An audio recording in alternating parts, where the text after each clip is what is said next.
Maction on a Wednesday night. Northern Illinois has one last chance to win a road game. They make their longest trip of the season to Amherst to take on the last winless team left in FBS in the Massachusetts Minutemen. Happy Wednesday, everybody. Alongside Craig Hobart, Cooper Boardman, glad you're with us. That's the reality for these two teams. Just a few weeks left to go.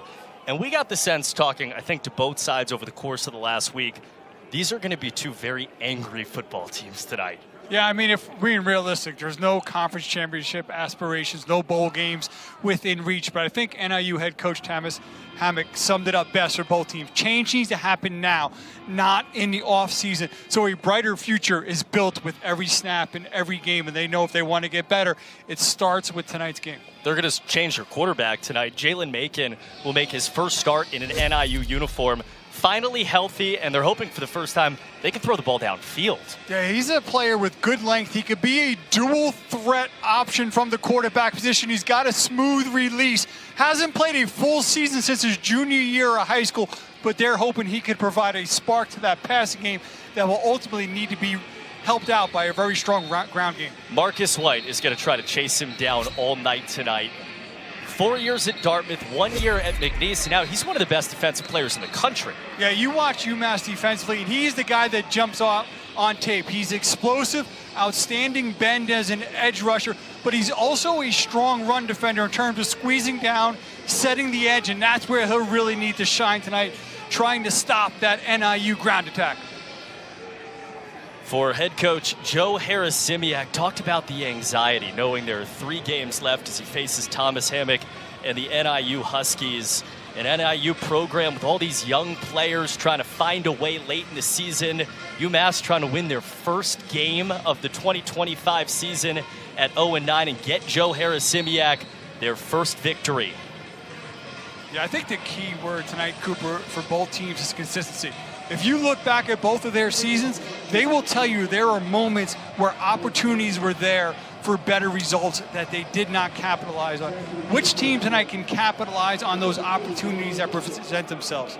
NIU won the toss. They deferred. Jaquan Gibson with a fair catch on the kick from Andrew Glass.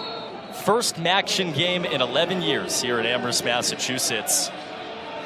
First look for A.J. Hairston in his 5th week as the starting quarterback against an NIU defense that, largely speaking, has been pretty good for them. They're just trying to find ways to score the ball. We have in this game, Craig, the 2 lowest scoring offenses in the country. Yeah, UMass head coach Joe Harris-Simiak told us, he goes, I think whichever team can really get off to a fast start will set the tone and put themselves in a good position. We'll see if UMass can do that here. Night starts with a carry. We think we're going to see a whole lot of carries. Big tackle led by Philip Maturowski and Mark Preto for NIU. And I think one of those things if you've been following UMass this season, as both of us have, Harrison is the 3rd quarterback to play. We may still see another quarterback tonight in action, but it seems like they've more settled in on him, looking for him potentially to be the future. Tight end in motion, play action, throw down the middle. It's a good one, and it's complete to their top target, Jaquan Gibson. That's a beautiful throw right there.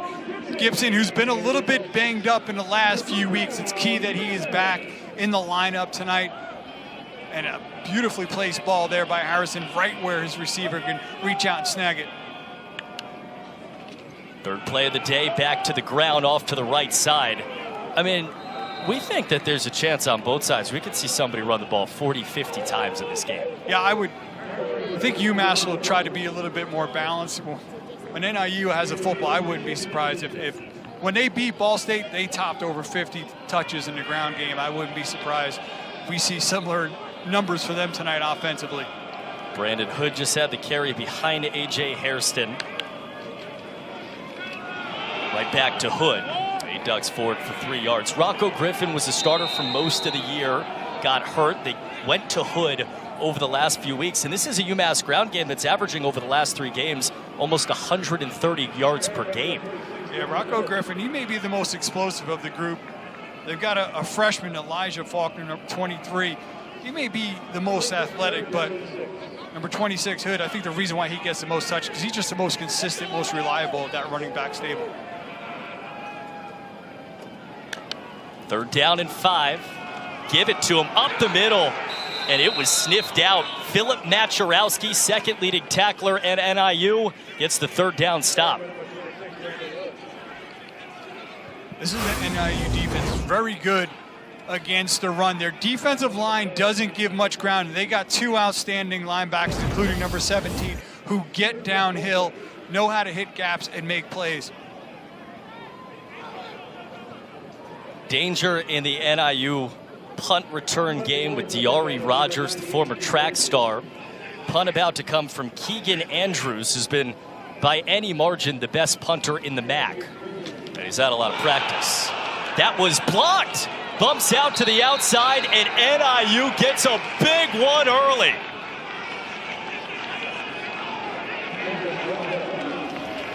If you watched NIU a week ago, they did not get one, but they were very aggressive in terms of coming after punt attempts, and they do here. And you see them just bringing several players in right up the middle, untouched, like number 51.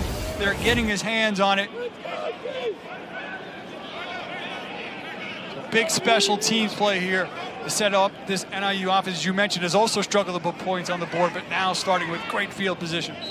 And so Jalen Macon, in his first FBS drive, as the starting quarterback gets it inside the 30. That's an easy throw to start his day, but no easy way to go. Ricky Taylor snowed under.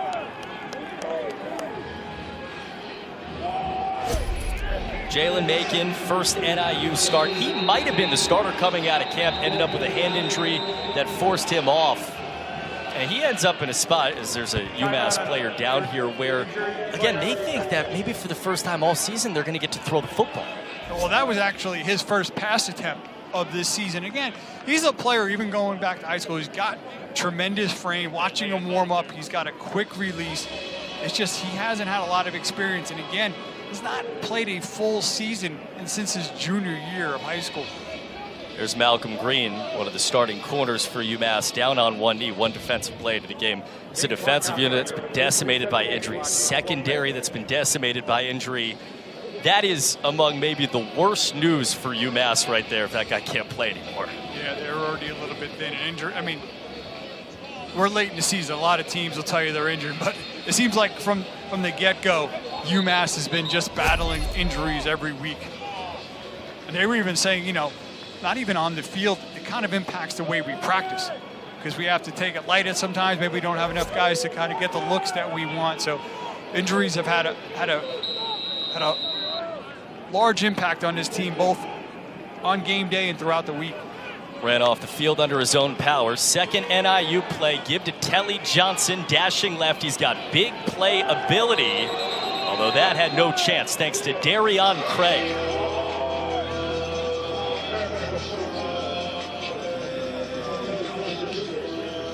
62 yards rushing last week as a team for NIU. But they've also had these huge games, and usually when they have, the MAC leader in yards per carry has been a part of it. 3rd down. Back to Johnson. Off to the right. He is snowed down again. Tim Grant Randall like a speeding bullet, and it brings up 4th down. Yeah, that first play, that quick screen out to the edge, which was well defended, kind of put him behind the chains. Here, big zone team. Johnson trying to do a nice job of finding a seam there, but good pursuit by that UMass defense to force this field goal opportunity. Andrew Glass hit from 50 for the first time in his career last week. This is from 37 yards. And NIU on the great field position opens the night with a 3-0 lead. NIU starts the night.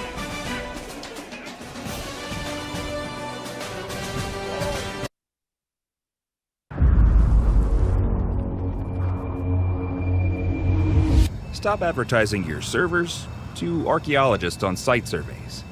Start marketing to the right people by targeting industries and functions on LinkedIn ads. Kids, do you know what the point of luxury travel is? Togetherness? Creating memories. Adorable. But no, it's about having a City Strata Elite card so you can relax in the Admiral's Club until the last possible second. City Strata Elite. Rewards where it counts. That's the point. There are 136 FBS teams. This is 135 and 136. The two lowest scoring offenses in the country. But Craig, I think we're ahead of schedule. Yeah, but it's also, you got a little bit of a window into why NIU started that drive just outside the red zone. It still only came away with 3 points. You're right, 3 points better than no points. But it was a big opportunity to really kind of jump out in front there off the big special teams play. And only able to manage 3 off of it. You're the glass half full guy, I'm the glass half empty guy. At least we got glasses. Here's Andrew Glass. Well played, that's where you're from. Jaquan Gibson back deep over his head. And a touchback. Second drive for UMass. They had 1 first down in their opening drive with A.J. Hairston. If UMass is going to move the ball and kind of jump away from the graphic we just showed, what has to happen? Well, their one big play on that opening drive was the throw that Jaquan Gibson. I think they got to find ways, not only just in the passing game, jet sweeps, quick screens out to him, find ways to get number 2 as involved and possible. By the end of the night tonight, he should probably have at least a dozen touches in some way. It's a give. Rocco Griffin. Vanderbilt, UTSA, and now at UMass for Rocco. He was greeted by Jacob Finley up from the corner spot, a physical corner group for NIU. Well, this whole defense is not very dynamic, but they're sound. That defensive line doesn't get pushed off the ball much. Those linebackers are really active. They make it tough to run against them. Play action. See a lot of that today. Deep shot down the right side. It is incomplete. Intended for Donnie Gray with Jacob Finley in coverage. A nice job by Finley in coverage. He's just going to run with him. Now, he doesn't look back for it, but he's just in phase. He watches the receiver. Once the receiver extends for the ball, so does Finley. Well covered. Just some good hand finding between those two, but excellent coverage there. That's been a mark of the UMass season. They've been unable to win man coverage. They've ceded almost twice as much as zone this season. 3rd down and 9. Need a win here. Hairston, clustered pocket, incomplete. Trying to go across the middle to Kenyon Massey, and it's a 3 and out. Yeah, brought some pressure there, didn't allow him to step up. And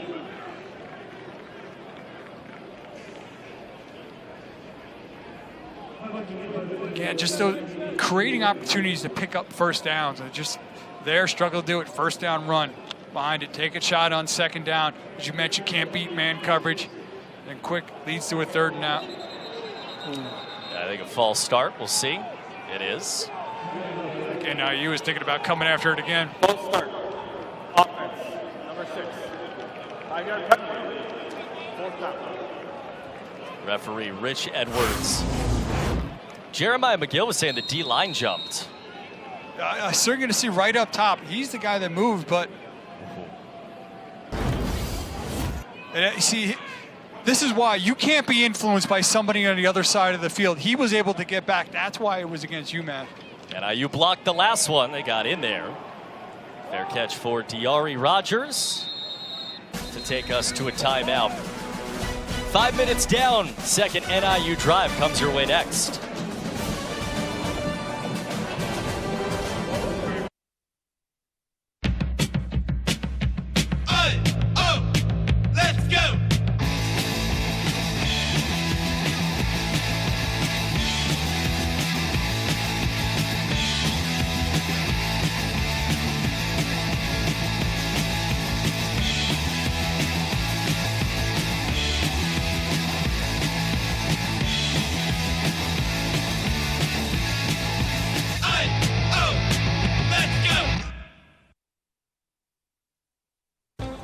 I know what you're thinking. Here's Kristen Bell on a luxurious vacation with her pretend kids.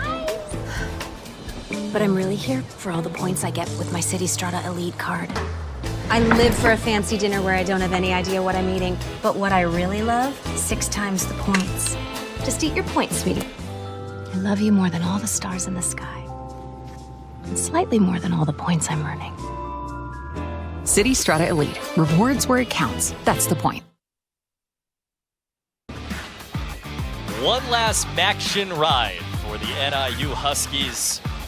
Really the team that made Maction famous.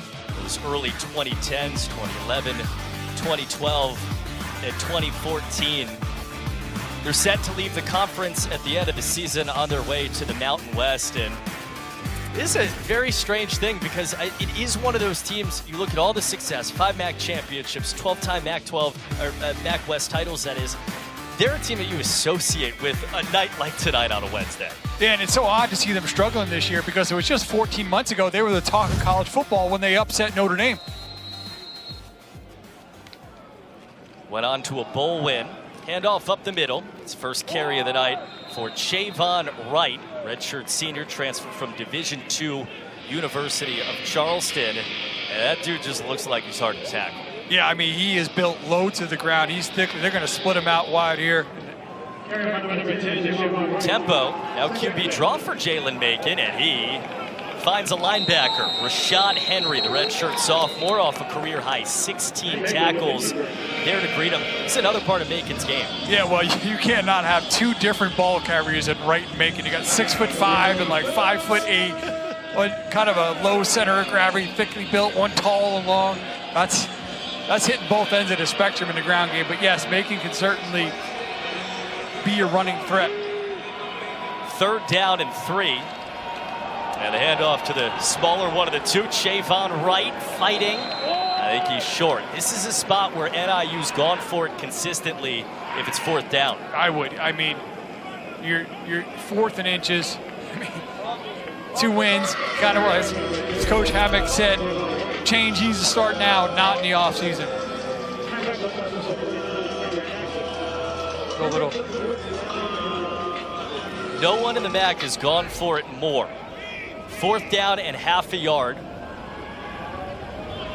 Run Wildcat quite a bit out of this, and I think UMass didn't like the way it looked. Javon Wright in the backfield. He had Elijah Porter with him. And a timeout for Joe Harrisimiak. I'm going to, for a different reason, I didn't like the way it looked. I love going for it there. I love Wright being the guy who's going to touch the football. I hate making 4th and inches, 4th and 5. Get under center. That drives me crazy. They have so many different 4th down things that they do. They'll do that Wildcat deal. They'll also bring Justin Lynch in, a wide receiver, have him run kind of a tush-push situation. But yeah, like I said, I just there. I don't know.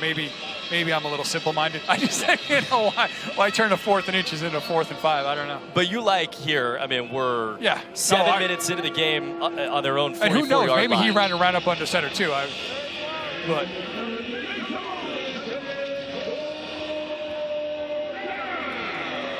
Well, they walk out the exact same formation. Let's see what happens. Javon Wright with Elijah Porter in the backfield. 4th down and half a yard. Wright up the middle. Moving, falling. I think he got there. And NIU does what it usually does. Converts. Yeah, picked up 6 yards for a half. And NIU will say, well, we got it. Yeah. See Javon Wright. 38 rushing touchdowns last year at Division II. 38. Yeah, I mean, he was a workhorse, came with the offensive coordinator to NIU. And all they do is give it to him. And all he does is run to the outside of the 40, pushing down to the 30. And now that was his 5th straight carry. That one for 22 yards and doing a nice job there bouncing. He's really at his best between the tackles, bouncing off the tackles there, able to bounce one to the outside. Kendall Bourne's down for UMass. That's a 2nd player hurt in their secondary in the first 8 minutes. Like I said, that was his 5th straight carry, and getting in the spirit of Thanksgiving, I would just keep feeding him. A nice job. Like I said, he's able to get that one to the edge. Home run speed is not his forte, but he will wear you down. And like I said, that's number 5. Coop, let's keep track. Let's see if that 5 follows at some point tonight with, as a team, a 0 at the end of it. The NIU record, just for the record, is you see Bournes get up. Not good news for UMass in their secondary. That's their top safety after their corner Malcolm Green went down. See what happened to him.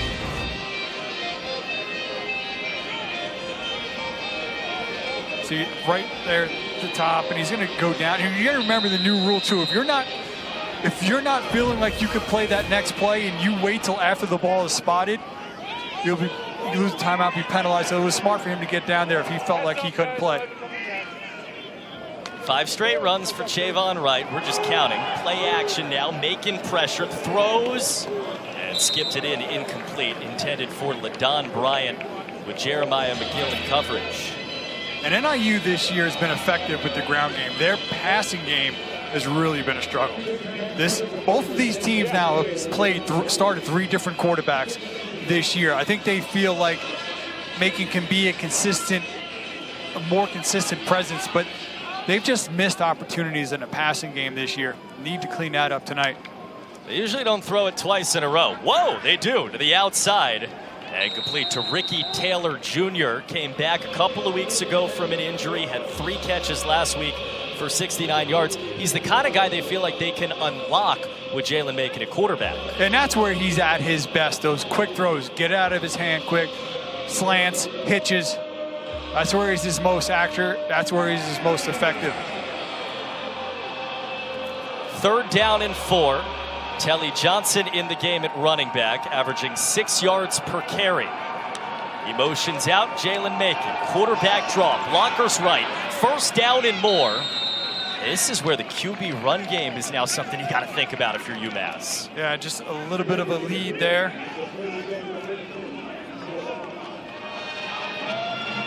Bringing number 8, Apong, the tight end, to lead the way for him.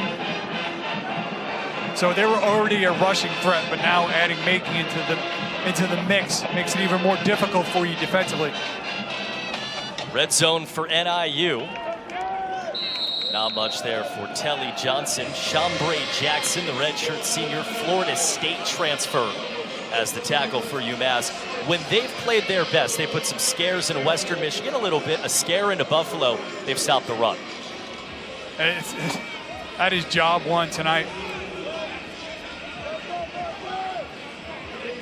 And now you have the 3-headed monster in the backfield. You've got Macon in the middle of Javon Wright and Telly Johnson. Diari Rogers in motion, and a fake and a look to the right for Macon. He's going to run it himself with a block from Wright and fight for more and stay inside the 5 before he finally falls down inside towards the goal line. Really just nice footwork by the rangy quarterback. He's going to get to the edge, a little tap dance, and be able to bring it inside. Elude Tyler Martin. Some tough running, as you mentioned. You got the Thunder with Wright. You got the Lightning there with Telly Johnson, and then you got the dual threat with Jalen Macon.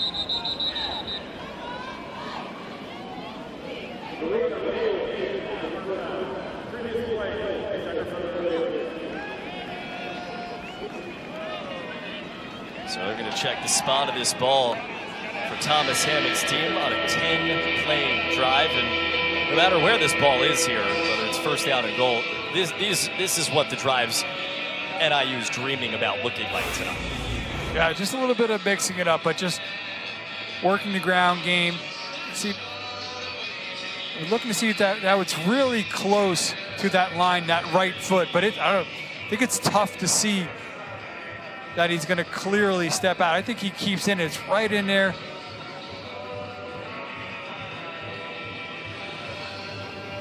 And Tyler Martin trying to usher him to the sideline. It's close, but you don't see any daylight. But you don't see that right foot clearly onto the white. I think this one probably come back upheld. That might have been our best look. I think he's out. Ooh. I think. We're butting heads here in the first quarter. Let's see what Don Bondi, the replay official, has to say. It's going to be a long game if I'm wrong here. Man. Welcome to Maction. Wednesday night, first Maction game in this stadium. After review, the runner achieved the line to gain, but he stepped out of bounds at the 13-yard line. The ball will be placed at the 13-yard line, first down. I got one right in the first quarter. Can't happen again. First Maction game in here in 11 years. Out of bounds at the 13-yard line. So this goes from a first down to third down in a chunk for NIU.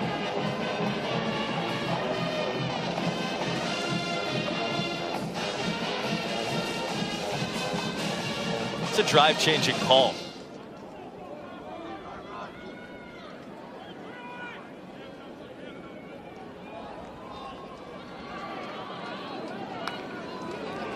Jalen Macon, quarterback draw again, out to the right. He's got daylight. He's got a touchdown.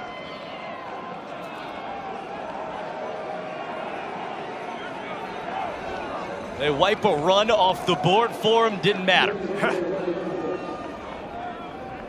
So that's okay. You'll just add to my touchdown run length. They run the same play again. Just get him to the edge here. It's a straight lead. It's a designed run. You got both Telly Johnson and Shavon Wright leading the way for him. Both of them get nice blocks. And again, he hasn't played a ton, so you see the excitement that he had there once he was able to punch it in.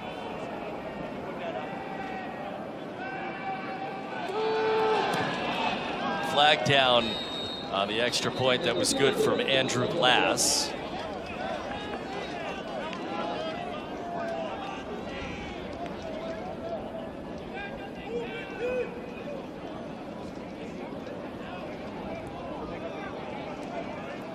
.13-yard touchdown run for Jalen Macon. Defense. Number 3, that penalty is declined. The try is good. Followed by offside against UMass. And we'll take it. 10-0 game on the first touchdown run in the FBS career of Jalen Macon.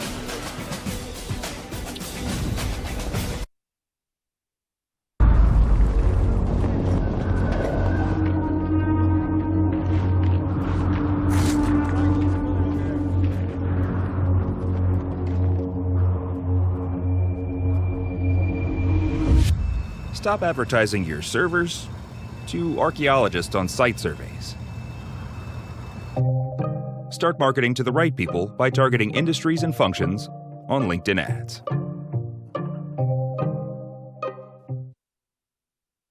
Kids, do you know what the point of luxury travel is? Togetherness? Creating memories. Adorable. But no, it's about having a City Strata Elite card so you can relax in the Admirals Club until the last possible second. City Strata Elite. Rewards where it counts. That's the point.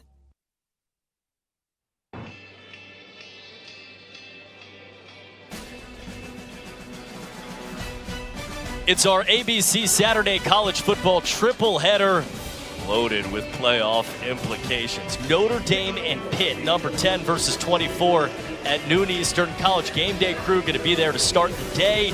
4th-ranked Alabama, 12th-ranked Oklahoma, and then cap the night.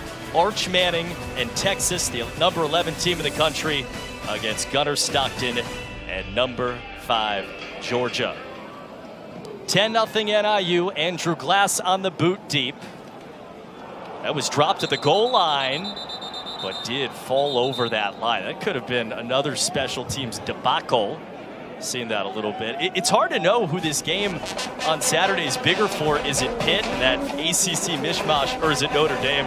I guess the playoff predictor says Notre Dame. Yeah, I mean, that's a big drop. You go from, if with a win, you're 3/4 of the way there. With a loss, you're basically down, so you're telling me there's a chance. Touched the ball, went into the end zone. By the way, they're trying to figure out where this ball is.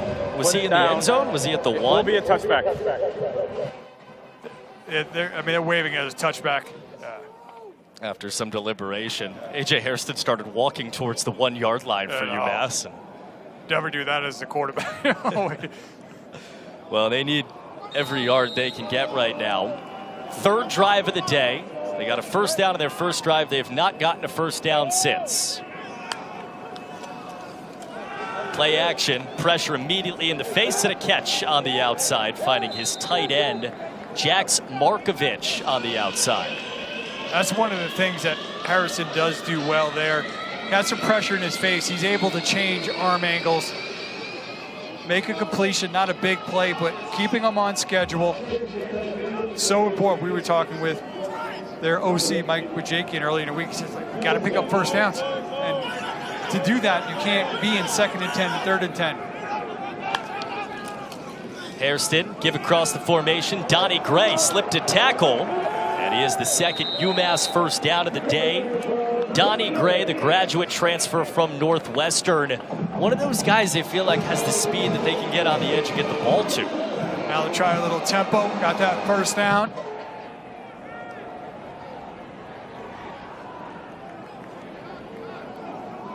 It's an offense that's gone tempo a lot to try to get the right matchups. They need all the help they can get in it. Jaquan Gibson going the other way, strung out right, and really had no chance from the start. Yeah, well defended there at that time by NIU. Everyone is downhill. They built a wall. And ultimately, Jasper Beeler able to make the tackle. But again, you got to make sure number 2 gets his touches. Second down and 10. Play action again. Hairston looked downfield, now flush to his left. Hairston across his body. Looking for Jaquan Gibson, and it's 3rd and 9. The O-line has done some shuffling this year. And everyone, it seems like a lot of plays, somebody's always getting pushed in the backfield there. The interior of that Huskies defensive line able to get pushed back, disrupt that pocket some, and now put him in the 3rd and long. The reality of a young quarterback season here is no one has been under pressure more often in the MAC than he has. And now they're in a spot that they've been in quite a bit. On 3rd down and 10 for A.J. Hairston. Time now goes underneath, and a catch out of the backfield, and a stiff arm for Brandon Hood, who muscles his way to a first down. For UMass, that's the way to respond. NIU brought pressure. They picked it up. Harrison does a good job going through his reads. He's going to find Hood underneath, who's able to break a tackle, make a play, move the chains. Could have been a 3-yard gain. Instead, it was 20 from the man who owns their biggest play of the season. Big 3rd down pickup. Now to Jaquan Gibson. He's going to throw it all the way back to his quarterback, and Hairston makes the catch. All that for 4 yards. They had it. That ball just lofted up there a little bit. We're going to get that action going to the right. Put Harrison, break him to the left. And he's there. There's some green there. Just that ball hangs up there for so long, allowing the defender to be able to close and make that tackle for a limited gain. Brandon Rose is in the game now. Quarterback change for UMass, and Brandon Rose is going to run it. The Utah transfer has a first down. They told us we're going to see maybe 3 quarterbacks today, and the guy most likely to throw it just ran it. Yeah, and then number 9, Grant Jordan, being that 3rd quarterback who's really kind of the running threat. This was their starting quarterback on day 1 against Temple. He struggled, then he got hurt. Had surgery on his foot after getting stepped on. We haven't seen him throw a pass in 3 weeks. He's in the red zone, or at least close to it, and hands off to Brandon Hood, who got strung out nicely. Quinn Erweiler, the nation's leading tackler, has his first. And that's why he's the nation's leading tackler. How quickly he read that, got to the edge, forced it back inside, made that tackle. It's interesting, though, I actually thought, unless Harrison took a shot on that trick play, to take him out on a drive where he was kind of executing fairly well. Behind the sticks, Brandon Rose, another handoff. Brandon Hood in and out and down to make it 3rd down and manageable. Mark Hensley on the tackle, along with Broderick Wyndham. 4 years, 4 career starts for Brandon Rose in against Quinn Erweiler and this NIU defense. They keep him out here on 3rd down.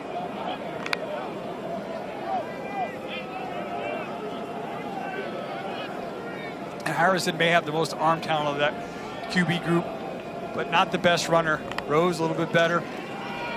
Run to the left, Brandon Rose into the teeth. He is tripped up and taken down. Now 2 yards short of the 1st down marker. UMass players down. It'll be a little bit more time for Joe Harrisimiak to make a decision. End of the first, 10-0 NIU start. We'll see if UMass goes for it when we come back.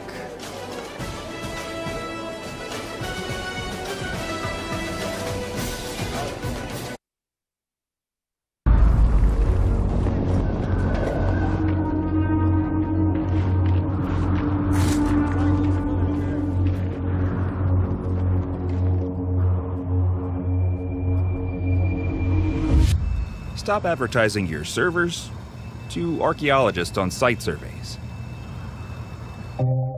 Start marketing to the right people by targeting industries and functions on LinkedIn ads.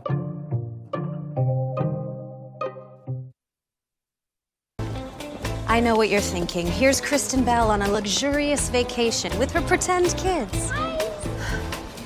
But I'm really here for all the points I get with my City Strata Elite card. I live for a fancy dinner where I don't have any idea what I'm eating. But what I really love, 6 times the points. Just eat your points, sweetie. I love you more than all the stars in the sky. And slightly more than all the points I'm earning. City Strata Elite. Rewards where it counts. That's the point. 0-9. He's inside 3 yards from a 1st down. It's 4th down for Joe Harrisimiak, and it looks like he's about to go for it. We've been talking. I would kick. Listen, this is a game you can win. It's a game maybe you should win. Get points on the board. There's a lot of football to still play. Which quarterback does Joe Harrisimiak use? He's used Brandon Rose for the last 4 plays, and A.J. Hairston's the man to lead them into this huddle. I mean, maybe you try to draw him off, get a freebie, but call me soft, I would have kicked. Rocco Griffin, the single back. All the humanity in there. Play action. Throw it to the tight end. No, incomplete. Jax Markovich could have run for the rest of his life, and they missed him.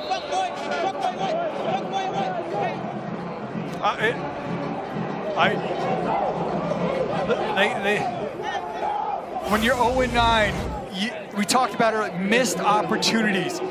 They got it here. They've got that entire NIU defense drawn up. They're going to slip the tight end out. They do a nice job, and then it's in your quarterback's hand. You just overthrow him. And again, that's why I would just take the points, play 4 quarters of football. There's still a lot to go there. But again, we said it, both of these teams, if you go back and look at their resumes, there are opportunities to be better that they've missed. And there they missed one. See NIU senior Roy Williams on the walk back towards the sideline. It's one of their key guys inside to see A.J. Hairston. And again, you go back to, hey, do you kick it? Do you not? I mean, this is an NIU team at second to last in the nation in points per game. And I know UMass is the team behind them, but 12 points per game on the year. To be fair, they've scored 10 on their first 3 drives. Yeah, I get it. Javon Wright for 5 yards. Right, and that's what Joe Harrisimiak will say. It was there, but you got a really strong kicker who's been making points. And that's the other thing is too, NIU hasn't scored a lot of points. They're up 10. They could also eat up a lot of time with the way they could really shorten this game as well. I think you take that opportunity to close the gap. But nonetheless, we're moving on. Now they need UMass for their defense to make a play. Jalen Macon, QB run. He invited some contact and gets a couple of more yards right into Marcus White. Yeah, I mean, he's just a big target as a runner. There's no getting down and low with him. It's getting a lot of surface area to hit if you're a defender. I love when they have all 3 of them talking about the quarterback, number 10 Wright, and number 45 Johnson in the backfield together. That's called leaning into your strength as an offense. Got it here on 3rd down. Looked out there, then Jalen Macon's the man who runs. Forced to the 30. I don't think he got there.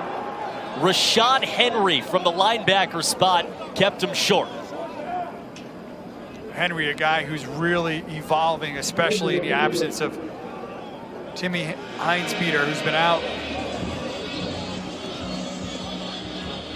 And they're going for it, I think. Yeah, Wildcats on its way in. Nobody in the MAC goes for it on 4th down more often than NIU. Well, he just dodged a bullet before with UMass missing on that 4th down. Javon Wright gonna run it up the middle. Flags down as well. This is very close. Got a flag to sort out and a spot to sort out. And that to sort out.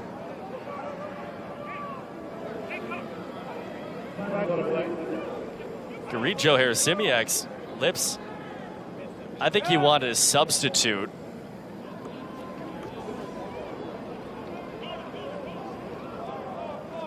Now everybody to come together. I think the conversation there is NIU had substituted and UMass didn't have an opportunity to get everybody they wanted in the game.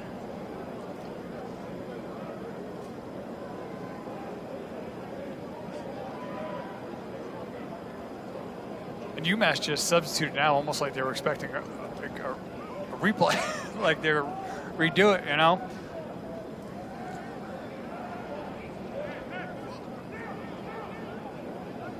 The offense substituted on the previous play, and the defense did not get an opportunity to match. We will replay 4th down.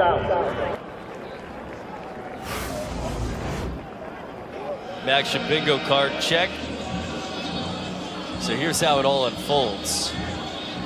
They run the big bodies on, right? You can see all the blockers coming in from the top. That's official. Yeah, there's no one over the ball. So we're going to do it again on 4th down and half a yard. And they go push up the middle. Justin Lynch. UMass might have stopped the last one. Not sure they did here. We'll see where the spot is.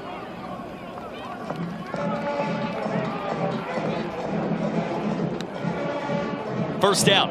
I got to tell you right now, my head is spinning from all the stuff that's going. Like, just the mere fact that you redid, like, you gave them a second bite of the apple, like getting a first down, like, that's just odd. It's Wednesday, baby. 1st and 10, and a give. Telly Johnson into the teeth. Marcus White leading the charge there for a pickup of a couple. We thought coming in that NIU was going to just have the ball a lot. They did it in that win over Ball State a couple of weeks ago. And over now 18 minutes of game time so far, that's been the case. Yeah, I mean, listen, I love what they're doing. I though would feature number 10 more. Their scoring drive, who did they feed? Number 10, right.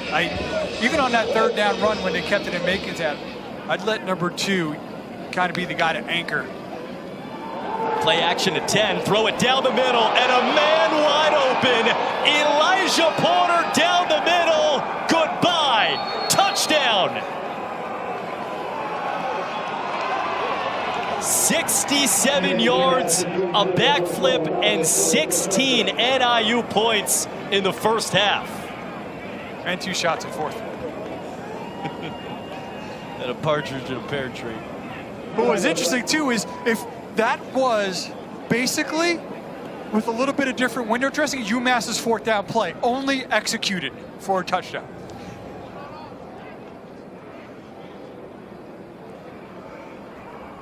There is no foul on the play for unsportsmanlike conduct. I think they saw the backflip and just threw a flag. They realized he stuck the landing.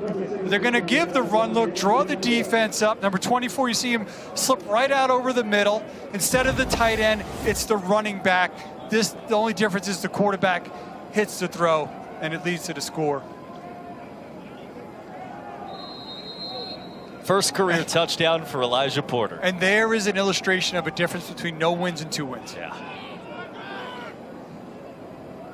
Andrew Glass on for the extra point to make it 17-0 NIU. On a night where we have the lowest scoring team in the country, and the second lowest scoring team in the country. Number 135 has hung 17 in the first 2 quarters.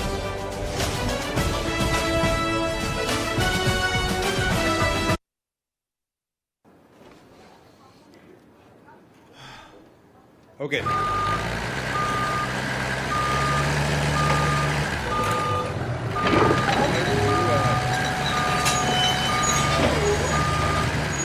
Stop forcing ads for your forklifts on financiers. Start marketing to the right people by targeting industries and functions on LinkedIn ads.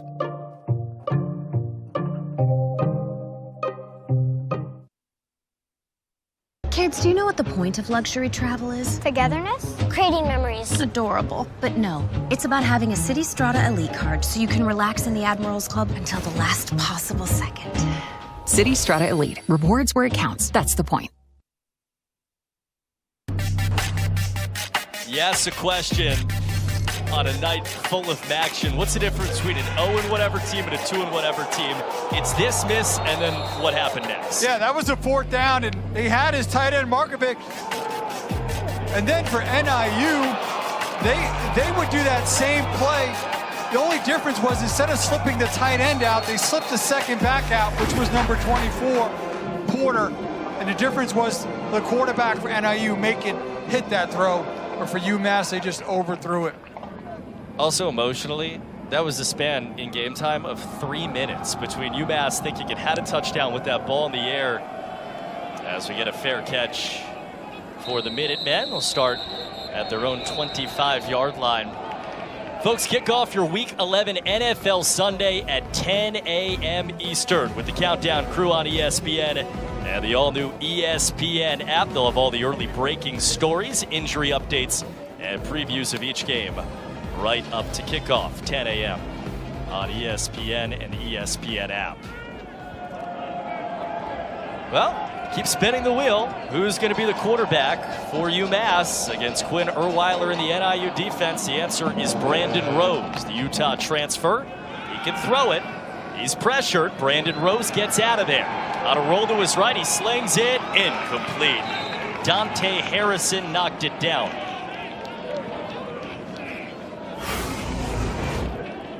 Get some pressure, force Rose out of the pocket. Harrison doing a nice job coming over the top, playing that.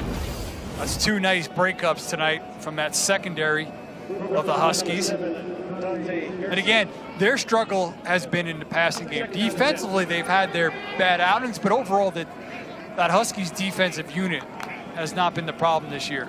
Get it out quick. Jaquan Gibson in space on the outside. And he falls forward towards the 30-yard line. Muhammad Jameh on the tackle, assisted by Quinn Erweiler. It's the nation's leading tackler for NIU.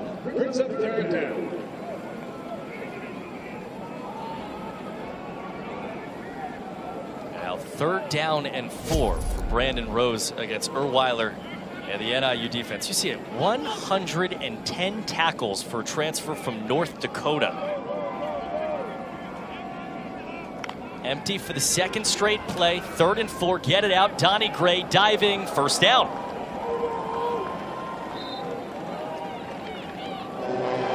Haven't seen a lot of empty from UMass this season. They do it with Rose here. Yeah, the offensive line picked up pressure. Gave Rose just enough time to be able to get that out there, make a nice throw, move the chains. Elijah Faulkner's got some speed out of the backfield. Get it out to Gray again. One more time into the teeth. And down he goes. Jacob Finley and Muhammad Jameh on the tackle. Gray was a little slow to get up. He's been an active part of that offense here early on tonight.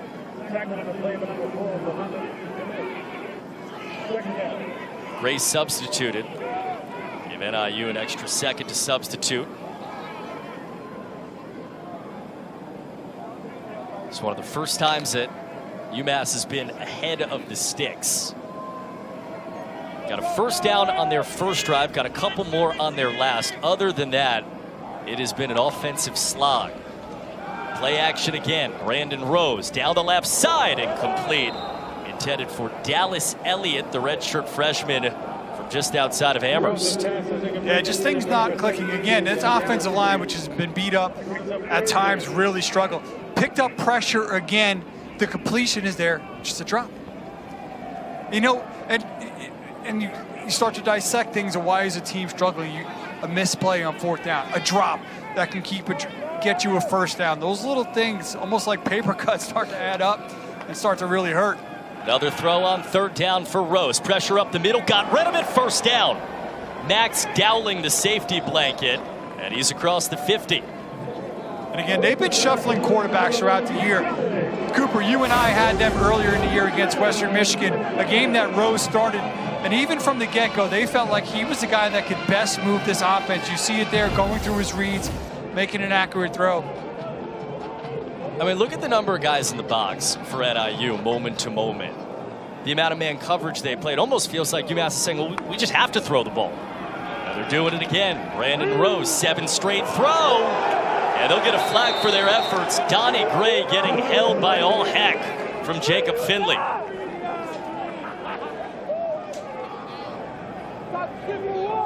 Pass interference, defense, number 3. 15-yard penalty, automatic, 1st down.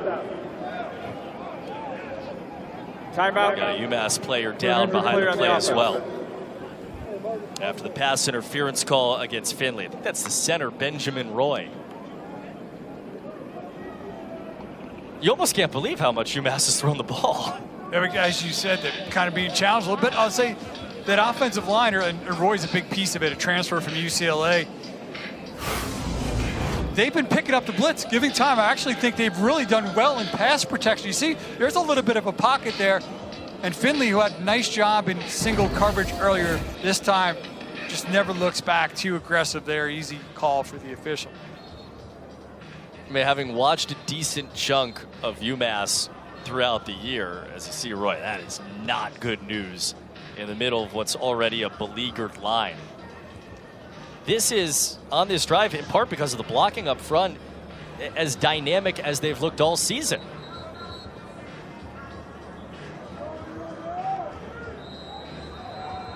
They'll move number 64, Peyton Miller, into that center position.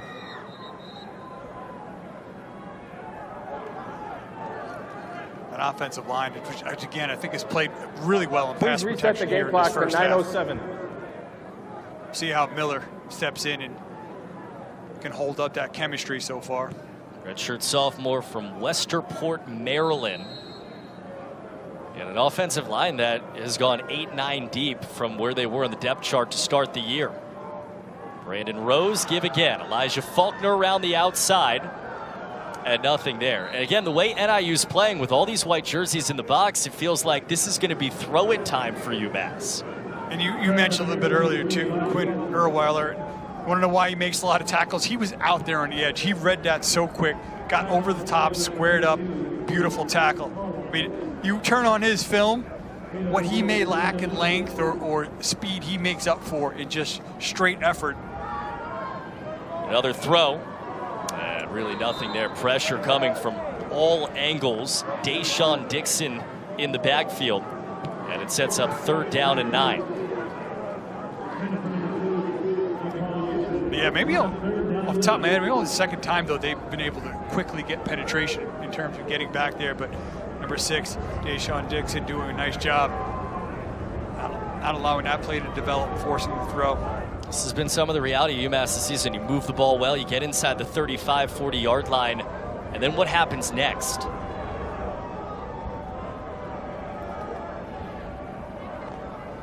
Third down and 8. They've converted 2 already. Deep shot, left side, Rose to the end zone, incomplete. That was the running back, Brandon Hood, on the outside, and they just couldn't quite hook it up. That's the matchup you want against the middle linebacker, Erweiler. I mean, he's one of the nation's leading tackler. You don't want to see him when you're trying to run between the tackles. When you're taking a shot downfield, you do want to see him. You can see he's going to be right outside, matched up. That's the matchup you want. That's the right read. That's where to go. And you see Erweiler, he's working. That's really nice coverage there, able to disrupt it just enough. 49-yard attempt for Derek Morris. He's hit from 50, No good. Just wide.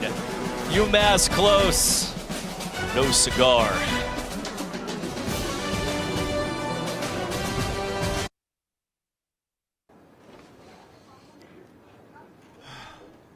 Okay.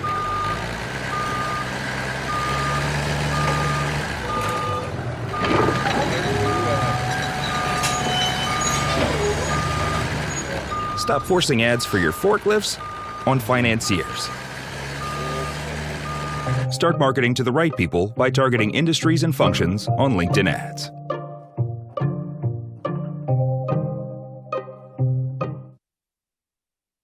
Kids, do you know what the point of luxury travel is? Togetherness? Creating memories. Adorable. But no, it's about having a City Strata Elite card so you can relax in the Admiral's Club until the last possible second. City Strata Elite. Rewards where it counts. That's the point.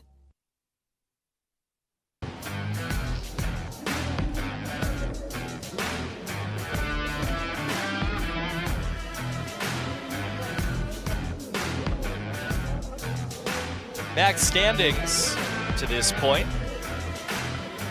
Came into the week with 4 one-loss teams. We're down to 3 in conference play after Ohio lost last night to Western Michigan. Buffalo in a tight one right now, 7-3 against Central in the second quarter. I mean, you've seen a lot of these teams. Where do you feel like the top of the MAC rests right now? Well, listen, Buffalo is kind of, if you're a Buffalo fan, you've been tested this year, including against UMass. They find ways to win. They got a good defense, got a playmaking quarterback. Got 8 yards there for NIU from Diari Rogers, tackled by Zoran Daniel. NIU had a slow start here to their offensive day. Block punt helped them, gave them 3 points off the top. And then a big, big touchdown throw to Elijah Porter really blew this game open. They just got to stop after a UMass missed field goal. Now it's back to Chavon Wright. First down, 2 plays, they're across the 50. Yeah, nice read there.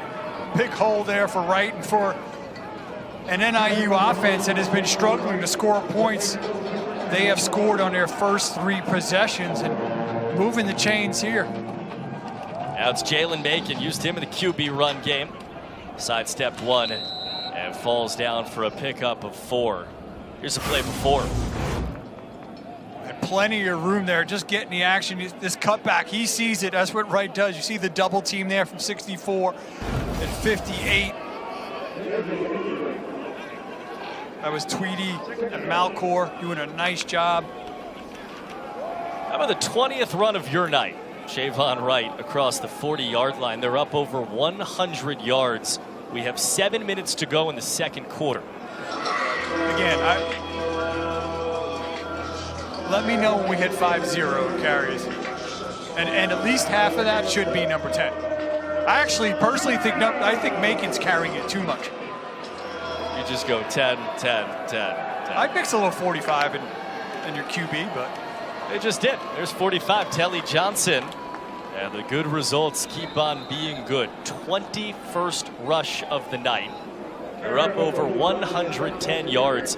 It's the 3rd straight play the UMass safety has made a tackle, Zoran Daniel, on a run play.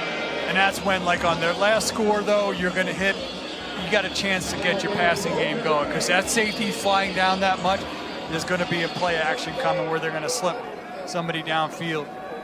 Now they mix in the guy with 2 career carries. Now fake it to him, and Jalen Macon's going to run down to the 30-yard line. It's another first down. That was Kendall Bournes, another safety who had to make a tackle in the run game.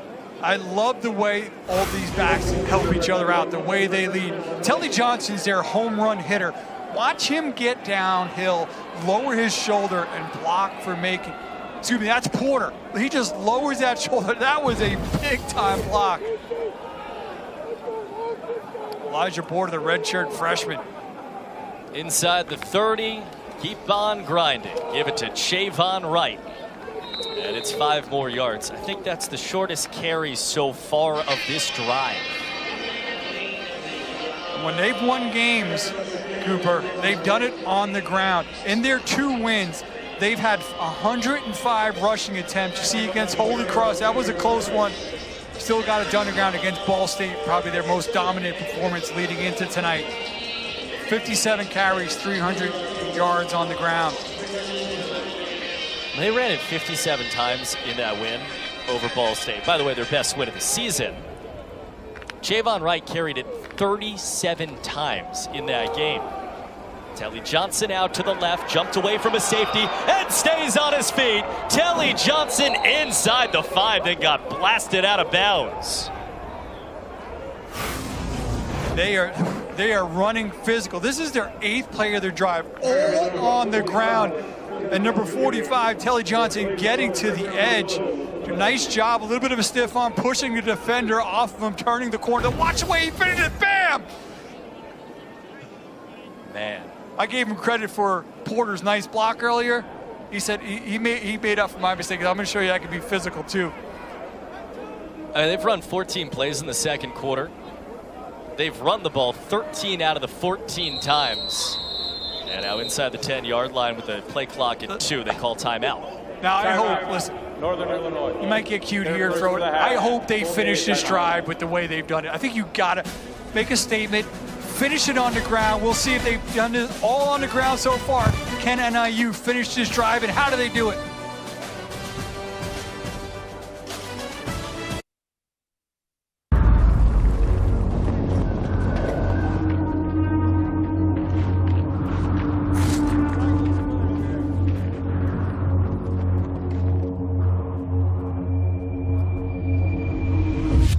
Stop advertising your servers to archaeologists on site surveys. Start marketing to the right people by targeting industries and functions on LinkedIn ads.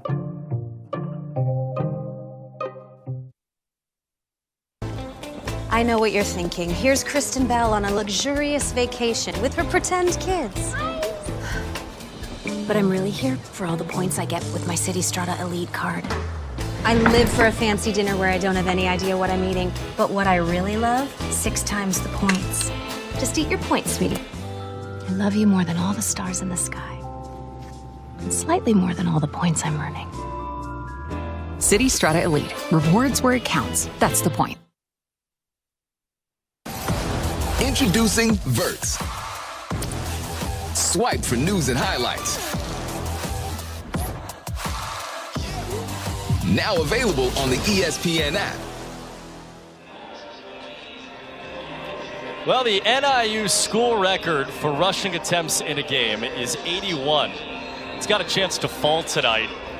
They've run it every single play on this drive. They're inside the 5-yard line, and look at that. They're running again. Look at that. Down to the 1 for Javon Wright. Donovan Dyson saved a touchdown.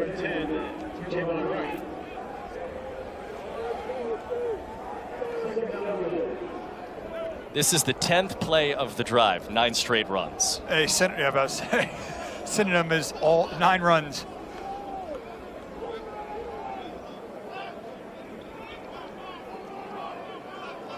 Interesting formation. The wall there with Wright.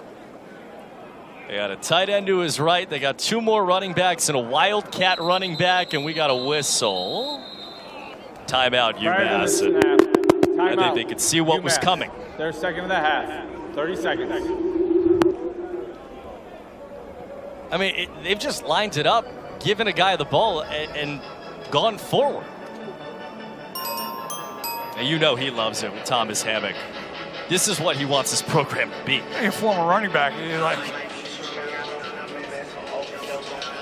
They ran it for 62 yards last week, which is the lowest in years. The last time they were held that low was against Nebraska, Power 5 opponent. And it was even more stark because of what they had done the previous week against Ball State. You figure, all right, it's a big win. We're physical, running the football. Then you kind of regress, but now they're back at it. Said we were kind of talking before the break that how are they going to finish this drive. It looks like they're going to try to put an exclamation point on it. Do it with the run. Justin Lynch, the Wildcat quarterback, usually runs sneak out of this. And he does, and he falls forward.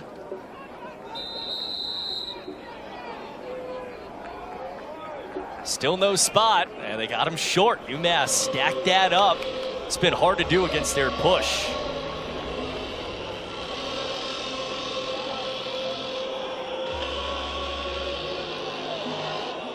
Came into the night averaging 161 yards per game on the ground. Well, someone was railing earlier about getting under center there. They weren't able to get it. Now, I don't know. When your quarterback is 6'4", and you're going to go, you know. Well, now they got the little running back in there. He faked it. He runs up. He got hit, but he falls forward for a touchdown. It was inevitable. Chavon Wright.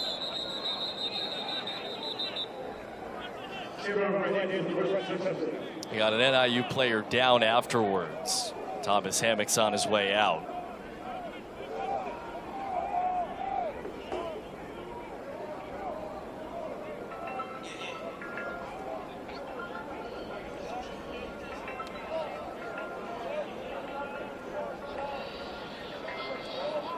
$23-0, 2:29 to go in the second quarter. They run an entire drive on the ground. 11 plays for 68 yards over 5:53 finished off by Chavon Wright. Try to figure out who this is down after the touchdown run as well. And we've seen some big blocks there, and you see the hit there. Porter, who had that touchdown earlier, the redshirt freshman as a blocker that's a mouth guard. He would make Earl Campbell blush the way he is blocked.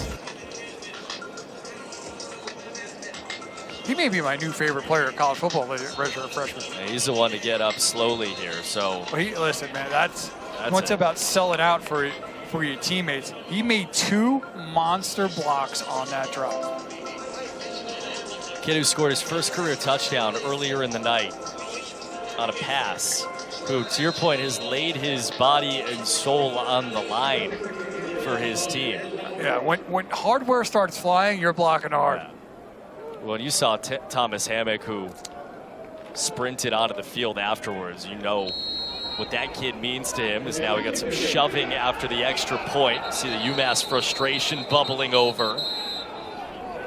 As Darion Craig getting pulled away.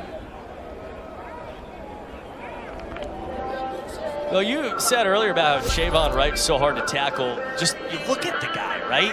And he is as small as he is in height, and yet this is what he can do physically. Yeah, remember Muscle Hamster from a few years ago? The boys, I was down on the field before the game. He is just a ball of mass, and most of it's in his lower body. He is just powerful base. He runs, he's physical. Because he's low to the ground, he's hard to tackle. He gets those contact yards. Again, Thomas Hammock, who was a running back himself, just talked about his contact balance and how outstanding it is, right? That's a young man, too, who's got a lot of wear and tear over his career. What he did at D2 before coming here, we showed his numbers, his career numbers overall. He's just a physical runner. Then you put in Telly Johnson, number 45, and how explosive he could be. The emergence of Elijah Porter, number 24, his blocking, his receiving touchdown. And then Jalen Macon, who's moved into quarterback, he's gotten a few carries himself as well. That's quite a stable of runners. 2:29 to go in the half. We got a fair catch on a night for UMass where, it's 24-0 here. They've been close so many times, but it's just more of the same. Yeah, I mean, it's kind of the cliff notes of what have been the year. There's been opportunities. Go for it on 4th, it's there, you miss. But then you've got a kicker with outstanding range, a chance to get on the board. It sails right. And a part of it too, we've talked, UMass knew that this was going to be NIU's game plan coming in, and being able to stop it is just something they have not been able to do. Brandon Rose in a quarterback. He led that last drive where they moved the football but missed the field goal. He's throwing. And he's got time now. He's running up the middle. He slides down towards the 30-yard line. Dante Harrison up to make the stop. Another part of this too, UMass, because of some of those miscues and some of the formational stuff, they have one timeout left for this drive. Rose, pocket's gone, down he goes, ball's on the ground, and it's all NIU. The night is NIU. Deshaun Dixon enjoying every bit of that fumble recovery.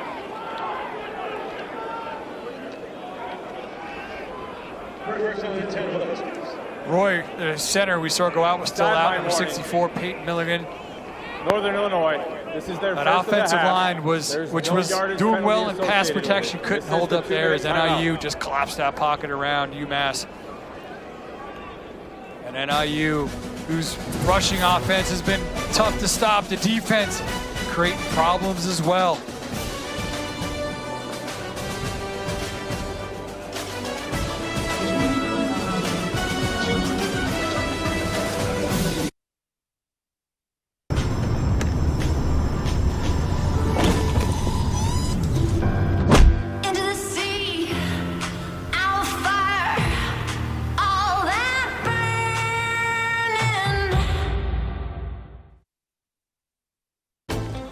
I know what you're thinking. Here's Kristen Bell on a luxurious vacation with her pretend kids.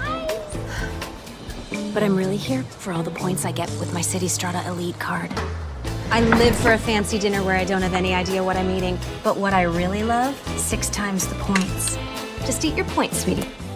I love you more than all the stars in the sky. And slightly more than all the points I'm earning. City Strata Elite. Rewards where it counts. That's the point.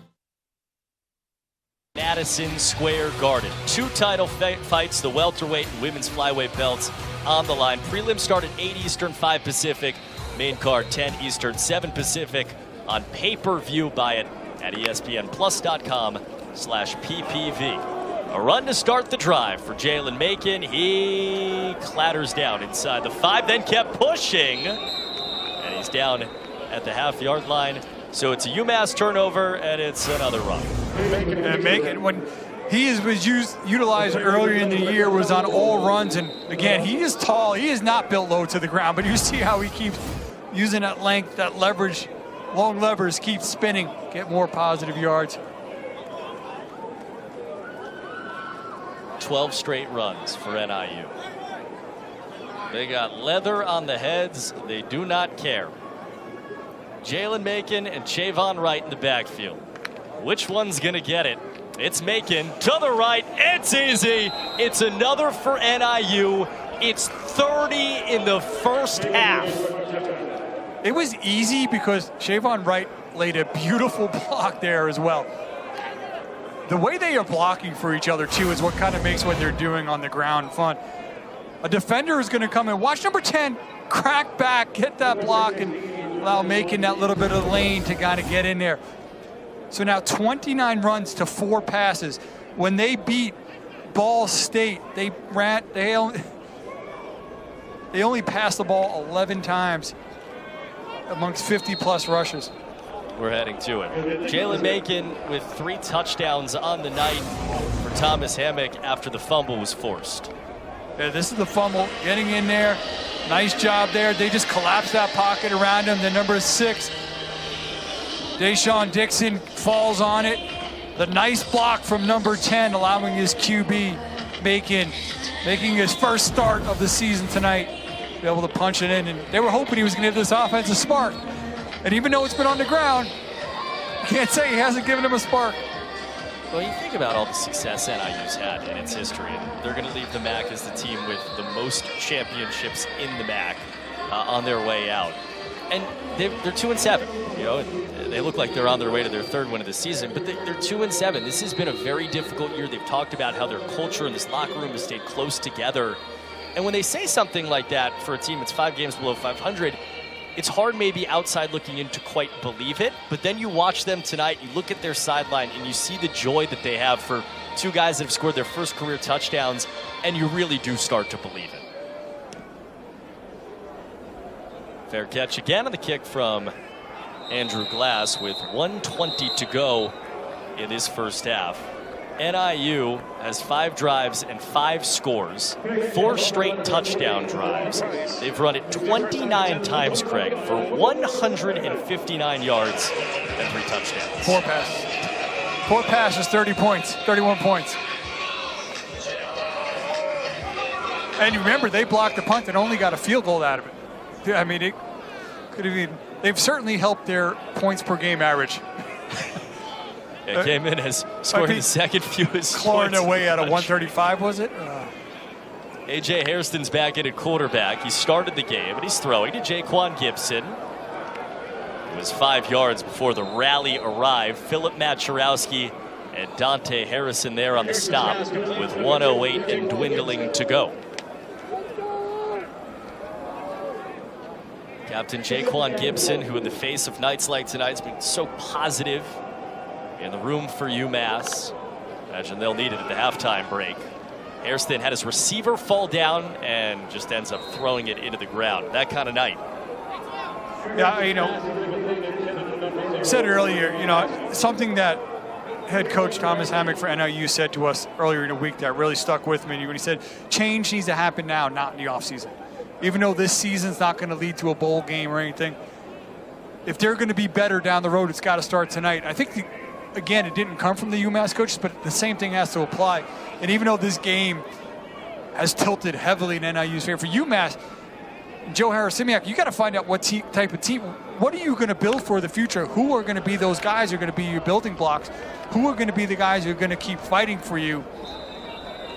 And that story is going to have to unfold in the second half and over their last 2 games. First down for Donnie Graham. The throw from A.J. Hairston. Jacob Finley in coverage. Part of the reason why this guy is in the game and why he's been the starter for the last 5 weeks. Hairston, eyes downfield, flush left, underneath and a drop. No quarterback in the league has a higher percentage of his passes dropped than A.J. Hairston. But you saw the body language there, right? He's the first guy to pick up the ball after his running back, Brandon Hood, drops it and spot it for his team. Yeah, I mean, again, that's what who's going to keep fighting? Because obviously, you know, this roster needs an overhaul. I mean, they need to continue to kind of build it, and I think the plan is going to be to do it through high school, but you got to find out who's going to be your foundational players that you can build upon. 2nd and 10, QB run. A.J. Hairston got a lot of room to run. Across the 50 to the 40. And gets him a big play with 28 seconds to go in the second quarter. It's a long, hard road on the way back, but that'll help. Yep. Try to find some positive momentum. 18-yard pickup for A.J. Hairston.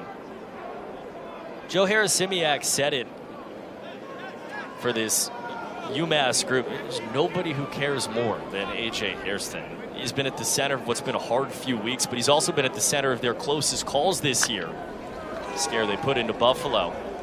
Pressure up the middle. He ripped it out incomplete. It was a terrifying sight for him. He had Lance Ingold, who had part of the sack on the way to the fumble recovery a moment ago, tearing right into his face.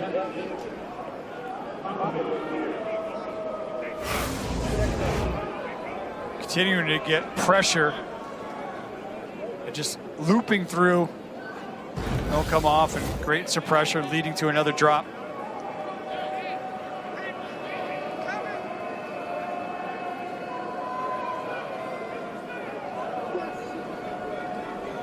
Show pressure again against A.J. Hairston. And they bring pressure again. He's got time now, he doesn't. Flush to his left, he's on the run. And Quinn Erweiler knocked him down out of bounds. Quinn saying, I'm the nation's leading tackler. It didn't take that much to take you down.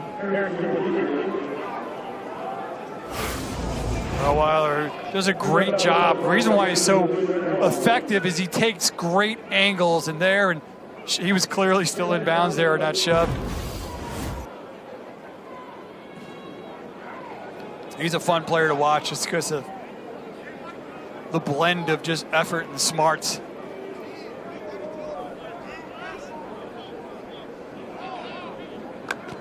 Third down and 11. Clock at 15 seconds. Check it down. Brandon Hood falling forward. And we got a flag. at the end of the play. It was Mark Preto on his way in. It was already down on the ground when he came in with that hit. Well, it's 31-0, obviously, so 3 points either way is not the difference necessarily right now for UMass, but changes the field goal here. There is no foul on the play. The contact was deemed to be legal. 4th down. No flag. What do you think? Yeah, in real time, it looked like he was clearly down there. He was still kind of going down when that hit, and it wasn't any type of target. It led with his shoulder. I think that's, listen, it's a good job by the officials there, convening, talking that through. And try a 54-yard field goal. Hairston goes underneath and finds his man. Kenyon Massey got to get down. I don't think he did in time. He fought for more yards with seconds on the clock. They had a timeout left to try to take a field goal. And that's the whole half in 3 seconds right there. Yeah, I mean, it's been missed opportunities on one side versus capitalizing on opportunities on the other. And the scoreboard represents, you can figure out which one did which by the scoreboard. Well, we came in promising something for the sickos. We got that in this first half. 31-0 NIU. They play their best half of the season. Got your halftime report when we come back.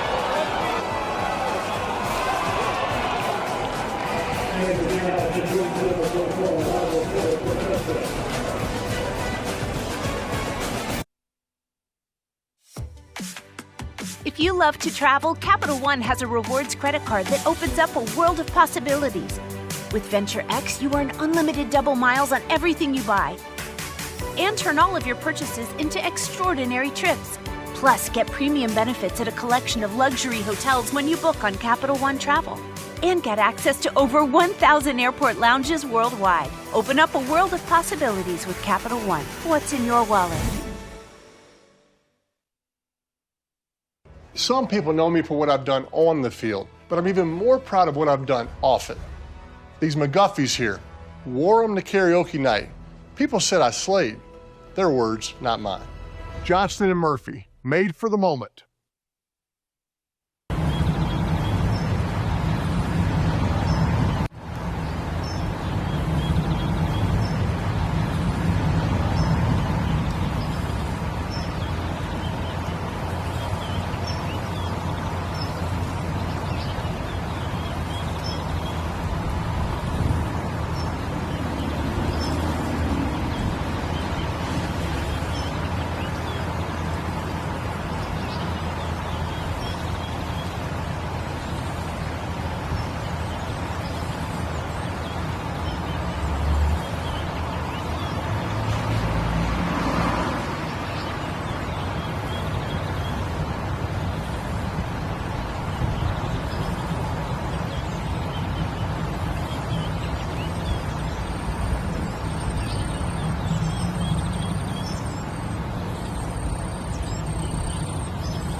Kids, do you know what the point of luxury travel is? Togetherness? Creating memories. Adorable. But no, it's about having a City Strata Elite card so you can relax in the Admiral's Club until the last possible second. City Strata Elite. Rewards where it counts. That's the point.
I know what you're thinking. Here's Kristen Bell on a luxurious vacation with her pretend kids. But I'm really here for all the points I get with my City Strata Elite card. I live for a fancy dinner where I don't have any idea what I'm eating. But what I really love, 6 times the points. Just eat your points, sweetie. I love you more than all the stars in the sky. And slightly more than all the points I'm earning. City Strata Elite. Rewards where it counts. That's the point.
Action at halftime.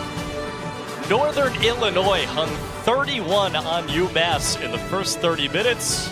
We got 30 more to go as we welcome you inside the booth alongside Craig Hawberg, Cooper Boardman. Thanks for being with us on a Wednesday night. I mean, hard to imagine more things going right for one team, hard to imagine more things going wrong for the other. Yeah, one team has kind of broken script, that being NIU. These are two teams amongst the worst in scoring offense. The Huskies have found a way to kind of break out of that. UMass has been a lot of the same. Opportunities are there, opportunities not capitalized on, where NIU has leaned into their strength literally by running the football. 29 times, as you can see, coming up on nearly 200 yards. And to be honest with you, we've all heard the expression, if it's not broke, don't fix it. They've only thrown the ball 4 times in the first half. If they double that or need to double that, either they're in trouble or I think they're doing something wrong. They're going to get the ball to start the second half.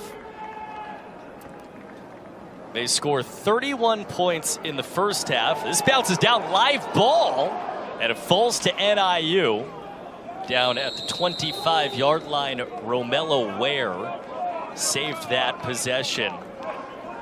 So the first half was 5 drives and 5 scores for NIU. Yeah, and just to recap, NIU was averaging 12.2 points per game coming in tonight. And you see how effective they have been in scoring. 4 for 4 in the red zone. One of those scoring drives was a field goal off a blocked punt that they could not capitalize on. They started right outside the red zone, and since then have just been on fire on the ground.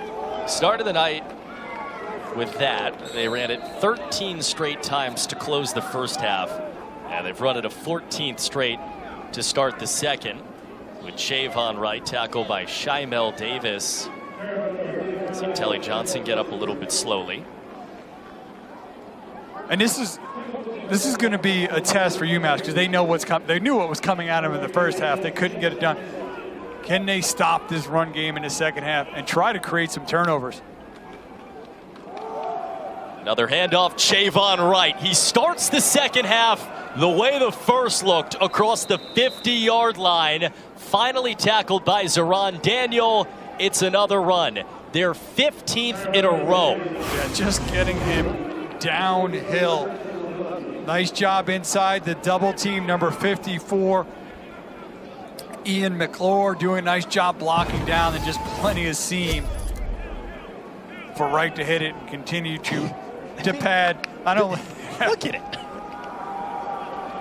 Handoff around the edge. They got a wide receiver involved now, Diari Rogers, and he gets 6 more yards. That's the only problem with what NIU has been doing from the Huskies' perspective is the receivers are like, hey, like just standing there. Can we do something? So getting a little creative there, making sure they're getting their top receiver Rogers in the mix.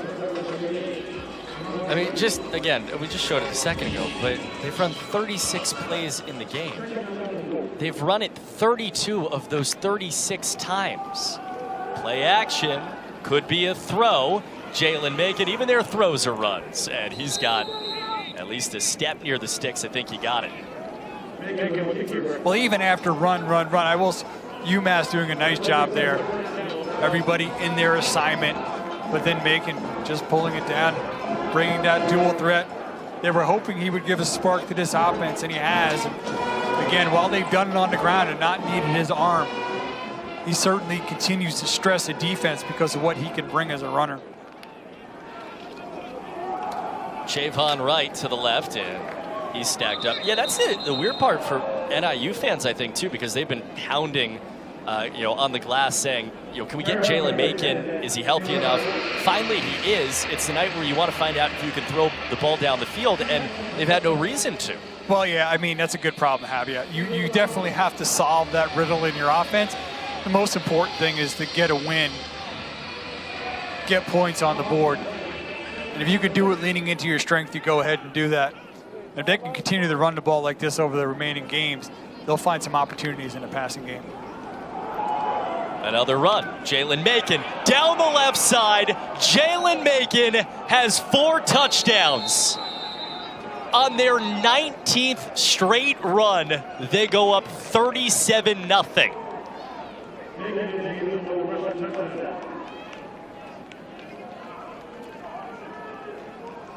It's just like QB power here. Number 8, Pierce Opong. And then right as well, you see number 10, you see number 8 just leading around, block. I'll tell you what, they have run the ball very effectively tonight. The reason why they are, because they are blocking their butts off. The way that the offensive linemen, the other backs who don't have the ball, the way they have blocked has been outstanding tonight. It has truly been a team effort that has allowed them to dominate on the ground. Tell you what, NIU came in averaging 12.2 points per game.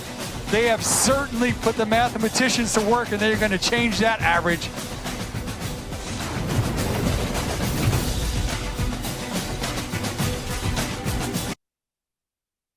Mom, Dad. Mother David, happy holidays. David. Thank you, Mum. David, our son. Very nice. Other David, also our son. Oh, well, you know. Yeah, that's good. We're good. 2 more days.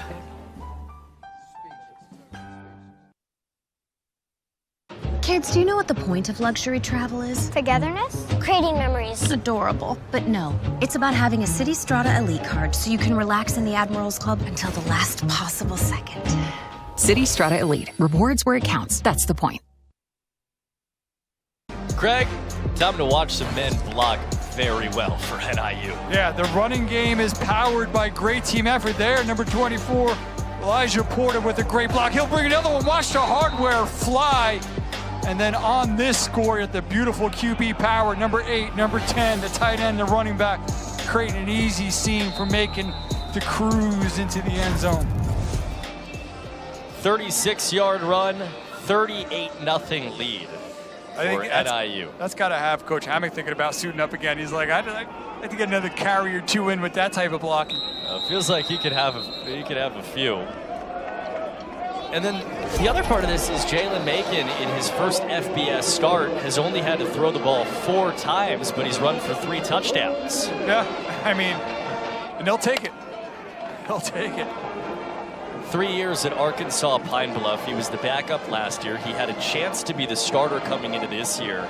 Gets hurt in camp and has had to sit there basically unable to grip a football to throw for the last 9 weeks.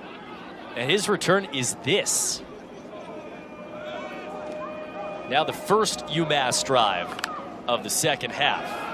A.J. Hairston out quick. Donnie Gray has 4 yards with Dante Harrison, the senior Shepherd University transfer, in coverage. Well, even just going back to Macon for a second, his 4 pass attempts tonight are all of his pass attempts from all of 2024 so far. He come in basically as a running quarterback a couple all his of times. passing attempts since week 1 of last season, where the only game he played, I think, was Western Illinois. Late in a blowout game. 2nd and 5, Hairston underneath again. Kenyon Massey the catch. UMass had these glimpses, these little moments where they moved the football. Brandon Rose, the other quarterback, came in and drove them inside the 40-yard line. The closest they came to scoring was a missed field goal. And a missed 4th down, wide open tight end. Feels like a long time ago. It was, but I mean, yeah. But early on, that's not. We've seen them before where they get out early in the game, maybe. I mean, I don't know, even if they were doing better offensively, if their defense has an answer for stopping this ground game. But I go back early in the year, you and I did them against Western Michigan. They came out of the gate strong, scored on the first drive, had a formational penalty that took those points off the board. Here in the first quarter, they had a chance to put 10 points on the board, missed it. Were there opportunities all throughout the year early on to reset a tone, and then you kind of fast forward to a game you did with Buffalo, a chance to finish. Against Bryant, a chance to finish. So there's been points where early on they had a chance to set a better tone.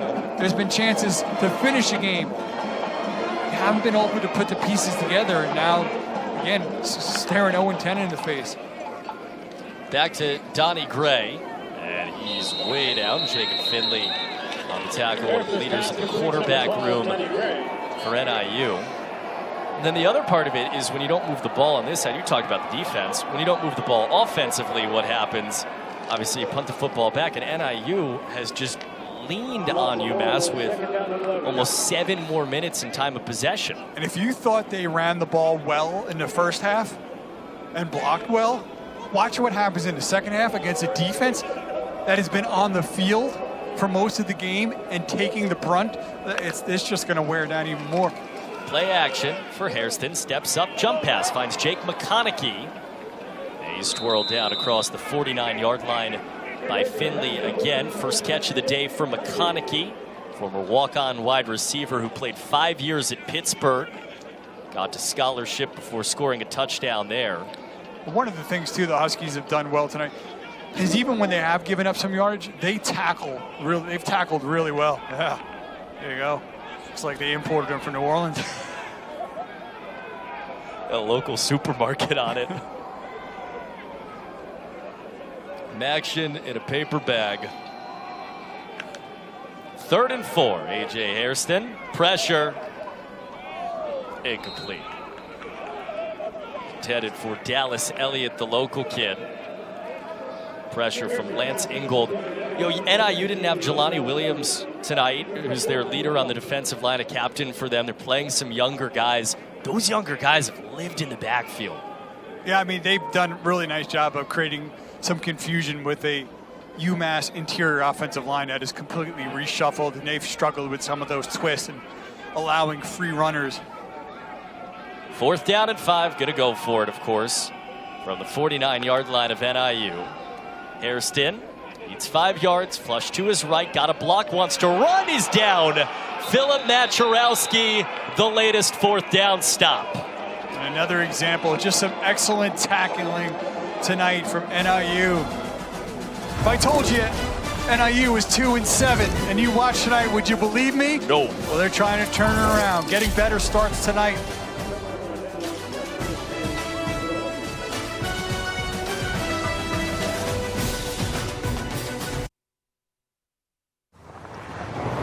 Rolling sound, quiet. Reset. Hi, I'm referee number 2. So sorry I'm late. Violation. Red card.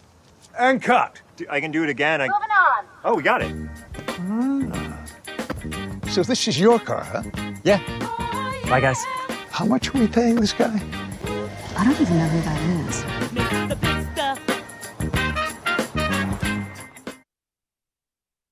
Kids, do you know what the point of luxury travel is? Togetherness? Creating memories. Adorable. But no, it's about having a City Strata Elite card so you can relax in the Admirals Club until the last possible second.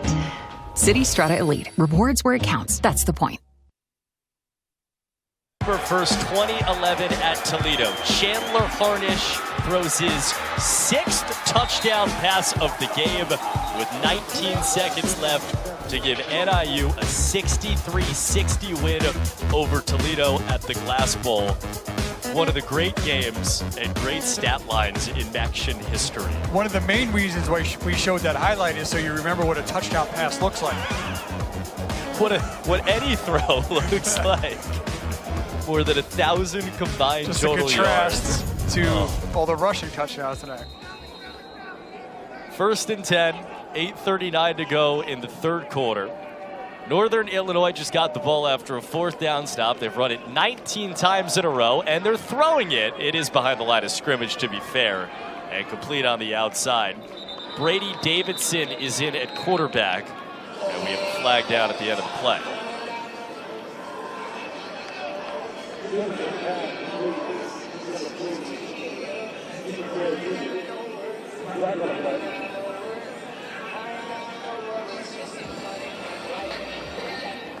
Personal foul, face mask, defense, number 14, 15-yard penalty, automatic, 1st down.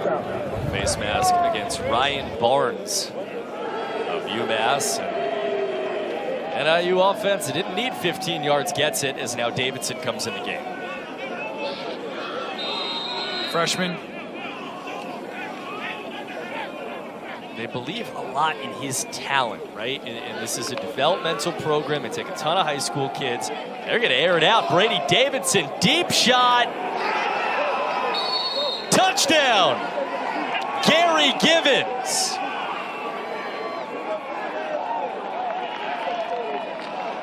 They remembered what a touchdown pass looked like. We just reminded them.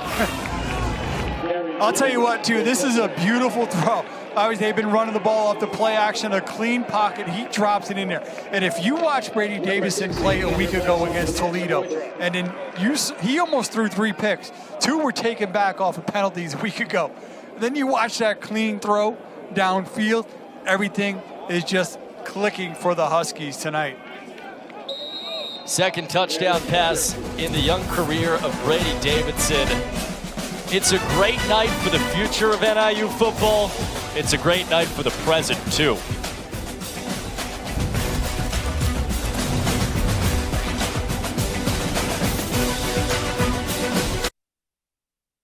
Seeking.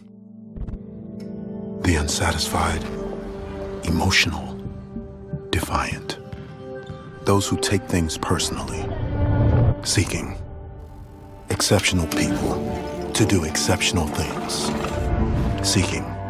Those who won't rest until there's enough of the medicine they make for everyone who needs it.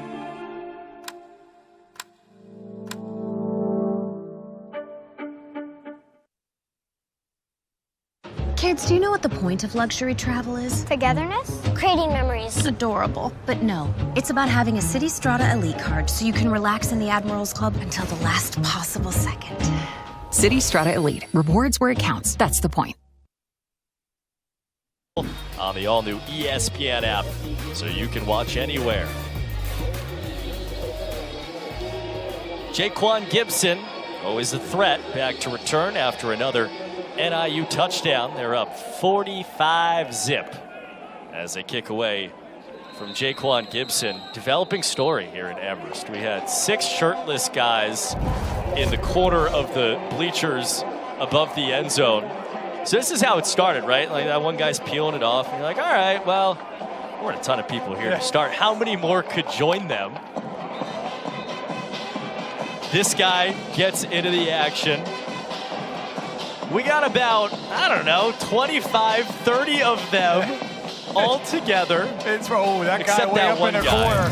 He's got to go. It. He not only did he zipped up, you got to get out of there. One guy in a shirt, which it's is actually a team effort.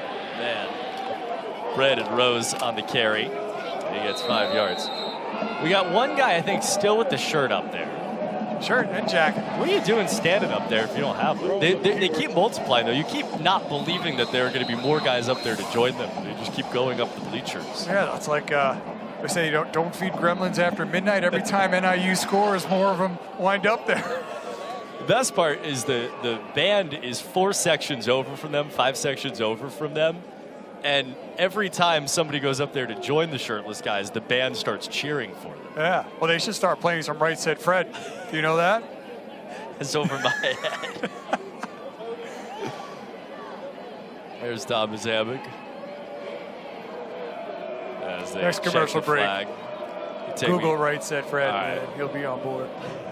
Personal foul. Unnecessary roughness. Offense number 23. 15-yard penalty. Second down. I thought they were calling a penalty on the guy with the shirt still on. I might have time to Google right now, actually. But I mean, just like again, in the second half, UMass face mask penalty on the previous drive, and then another is It's a man right there. Look like just running out of answers. He's got 0 shirts in the bleachers. He's got 0 points tonight. 8 minutes to go in the third quarter in a 45-0 game. Brandon Rose, the quarterback, on the second UMass drive of the second half.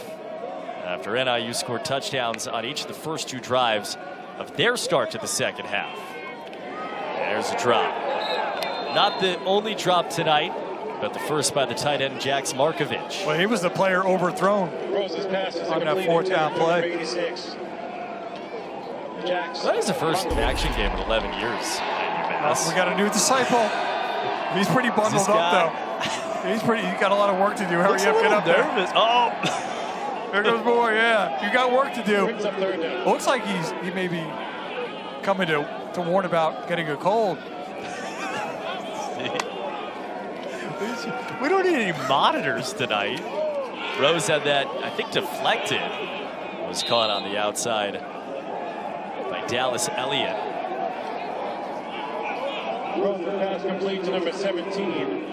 The Horde is. When we looked up there, we saw 6. We were like, all right, like good for those 6 guys. That'll be a good minute, maybe a commercial break. And now here we are.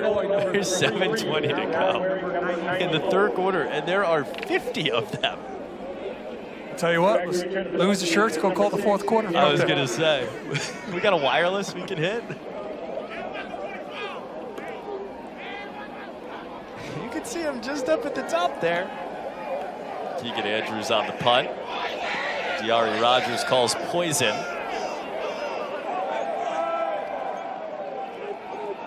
And down at the 11-yard line.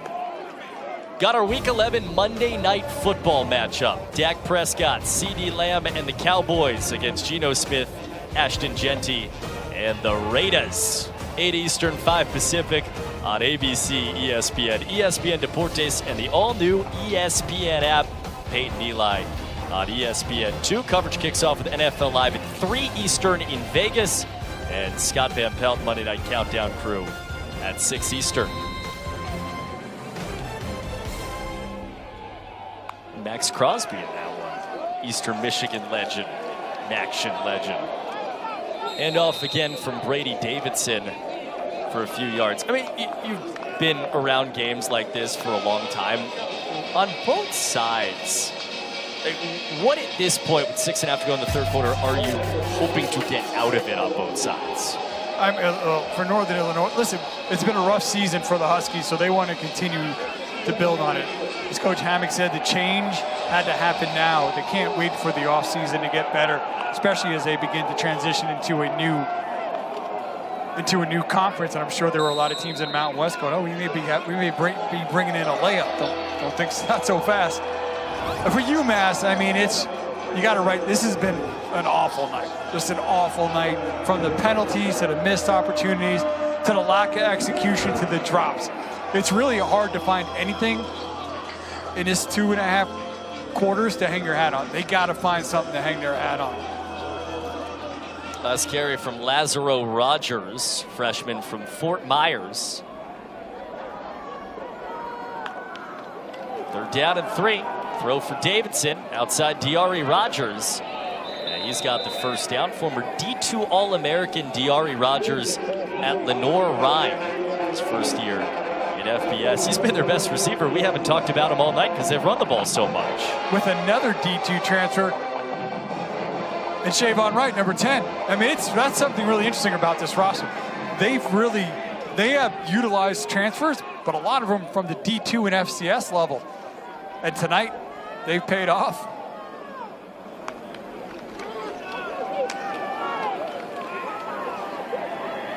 Yard and a half maybe for Rogers.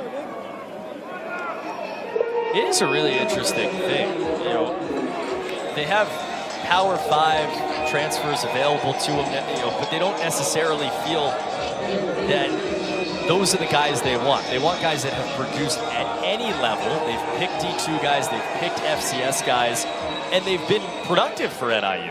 Well, tonight, I don't know if that's a long-term recipe. I think finding a Shavon Wright, maybe finding Erweiler, who 1 or 2 guys who maybe overachieve or flew under the radar. I think you got to mix a little bit too with some of those guys who maybe you're bringing down from the Power 4. And also what they've got to do, they've been very active with high school players as well. I think that's got to be the foundation. I think maybe a little bit more balance with the transfers. But yeah, they are finding guys who are hungry, and they talked about how those guys come in hungry and really blend into the culture well, maybe more so than guys who may be coming down from a bigger program saying, we had X and Y, we had this type of weight room, we had this type of things available to us, where the guys coming up are being like, hey, we're all in. Marcus White there on the stop. A handoff from Lazaro Rogers to get NIU into a 3rd down situation. If UMass can get a punt here, it'd be the first time all night NIU didn't score on one of their drives. On 3rd down and 14, Brady Davidson, the freshman quarterback in the game. Eyes downfield, set it up to the outside, and it's incomplete. Intended for the man out of the backfield, Rogers. And for the first time tonight, we're going to get to see Jake Ferentz, the NIU punter.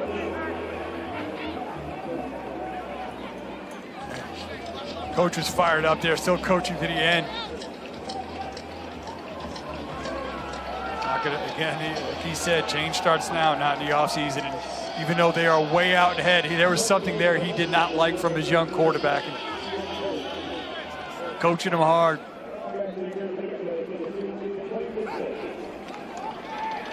Jaquan Gibson to return for UMass.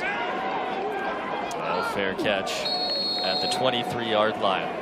Well, again, we came in last night to the MAC standings with 4 teams at 1 loss. It got whittled down to 3 on Tuesday with the Western Michigan win. How about that Buffalo score? You know, that's a team that is a win away from really being in the driver's seat to go to the MAC championship. And you see where they're at right now. Well, Toledo too, Miami of Ohio up there, 4-1. Toledo right behind them. Toledo with a comfortable lead, but Buffalo seems to like to take things late. So that's one to watch. Well, you see all those 2-loss teams in the conference, all of them rooting against Buffalo. Uh-oh. Up there too. I don't know if Sam the Minuteman can get the shirt off there. Brandon Rose on the carry. He dives down for a gain of 1. Where are they finding these guys? I don't know. I'm getting a little, not so much worried about the call. I'm starting to worry about some rotator cuffs. Those shirts have been swinging nonstop. Sam. Look at him. I mean, just try it. You can try to take it off. I don't know. At least give him something to swing around.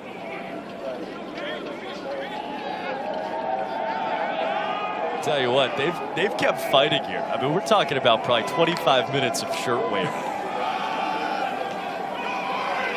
The thing is it gives mom enough time to go find them on TV. There you go. And send shirts. Williams on the tackle and the carry from Elijah Faulkner.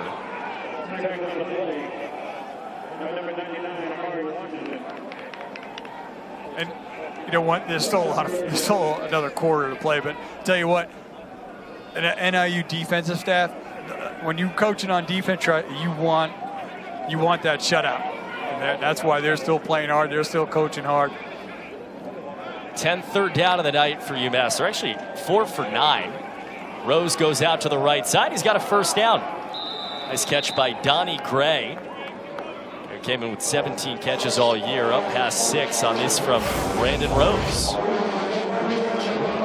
Quick little out. Nice route here from Gray, who started out the game pretty hot. Good throw. Again, you got to find positives to build off of if you're UMass. Your coach Harasimiak, you got to find the guys who are going to keep fighting. Elijah Faulkner, 5 more yards. Philip Maturowski on the tackle.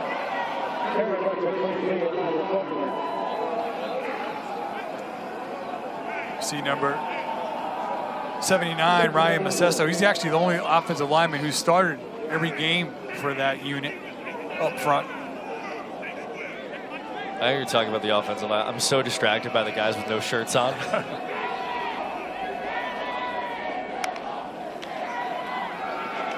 Throw it out, and that skips through the legs of Donnie Gray. They have people coming up to try to bring them jackets. They're saying no. Part of those injuries been that O-line. I said Macesso's been kind of the one. We saw Roy go out a little bit earlier at center, kind of a key piece. Well, it's just so hard. You know, we talked about the practice reps and all that. It's also so hard to assess a quarterback or anybody when you don't have time to play. Elijah Faulkner around the outside. Rose kept it. He gets half a yard. Without time to play, but also the injuries. Guys don't practice. It impacts how you prepare. You don't really have your full team. And big picture, there's a lot of work still be done here in Amherst, you know, and made some changes this week as well to the administration. So a lot of work to be done here. I think, you know, we got a blueprint. I will say this, but, you know, talking with head coach Joe Harasimiak earlier, great attitude. I think he knew when he came probably wasn't hoping it was going to be this tough, but he knew it was going to be an uphill battle. A lot of work to be done. Punt to Diari Rogers, and he called for a fair catch, so he's down inside the 15-yard line with 8 seconds to go. That's the thing, too, it's not lost on Joe Harrisimiak in this sideline how hard the task is. They're not blind to where they're at. They're not blind. They're living this night, too, wearing the UMass jersey, and he has been this force, truly, and you and I have been around him now for weeks. He has been a relentless force of positivity with an eye on next year and the year after while coaching this year's team. Yeah, but one win, looking back, is not going to make a difference, but getting a win would help kind of release the pressure valve a little bit. Because, again, this is a team that has not won at home since 2021 and has not won against an FBS team since 2023. So they're looking for that first win. It's going to keep coming. Right now, though, the story is NIU on offense and the shirtless group that is forming in the stands.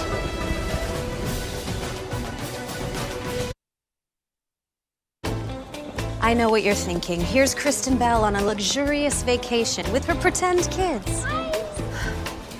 But I'm really here for all the points I get with my City Strata Elite card.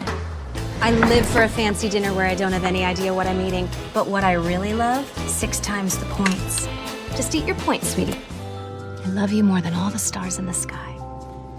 And slightly more than all the points I'm earning. City Strata Elite. Rewards where it counts. That's the point. Thomas Hammock's team has long since blown it open, 21 in the second quarter. And they wake up here in the fourth quarter up 45-0. They got their backup quarterback, their freshman Brady Davidson, to get some reps. He hands it off. And they get maybe a first down in the first play of the fourth quarter. They came in with 12 points per game to their name. They were 135th out of 136 teams. And then tonight happened. Yeah, like if you were in the record industry, we say up the charts with a bullet. Like they're changing that. Climbing right out of the 130s. They've equaled the number of points they scored in the last 3 games so far. There's 14:25 to go.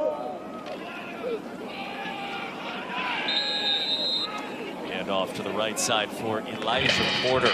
Great to see him back. He was blocking his butt off in that first quarter.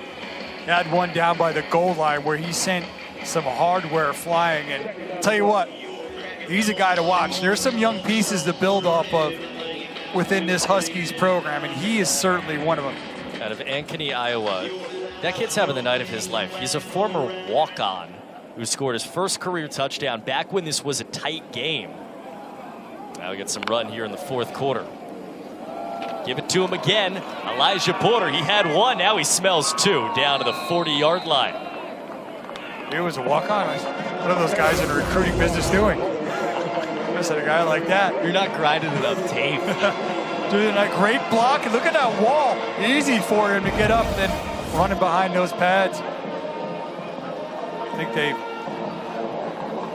found themselves another running back, is obviously number 10, Siobhan Wright, has been a great addition to this program, what he's done in terms of running, but he's a redshirt senior. But Telly Johnson, a sophomore, and Porter, a redshirt freshman. Spun away from the initial tackle, and Zeron Daniel brought him down.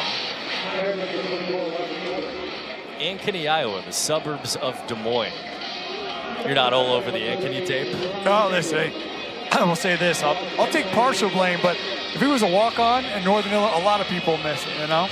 And we'll see. He's going to have to keep working at it, but what he's shown tonight is not even so much just the blocking. All the little things you can bring. How can you make a roster better? Players like that can help make a roster better. Hand off left side. Gain for Romello Ware. A lot of the backups, and again, for a lot of teams too, okay, fourth quarter, 45-0 game. You're playing some walk-ons, you're playing some younger guys. Maybe it doesn't matter for your future. The way this program is set up at NIU, what we're actually watching here really matters for their future. Yeah, I mean, again, for both teams, for UMass, you got to find out who's not going to quit on you. When times get tough, who's going to still execute? Third down and 16. And they will run it with Romello Ware. He keeps moving. He's got a little shave on right in his build. Well, let's make it clear. I mean, both of these programs are heading into this offseason with work to do. NIU has shown they've got some more building blocks ready to go in terms of a run game. Potentially at quarterback, some guys to look at. Played very solid on defense throughout the year. UMass has got a lot of work to do. A lot of roster overhaul is going to come through recruiting. But tonight and the next two games, you got to find out who are the guys that you're going to build around and who are the guys you've got to out-recruit. Jaquan Gibson lets it bounce inside the 10, inside the 5. And on the world's most perfect night for NIU, they get the world's most perfect punt from Jake Ferentz.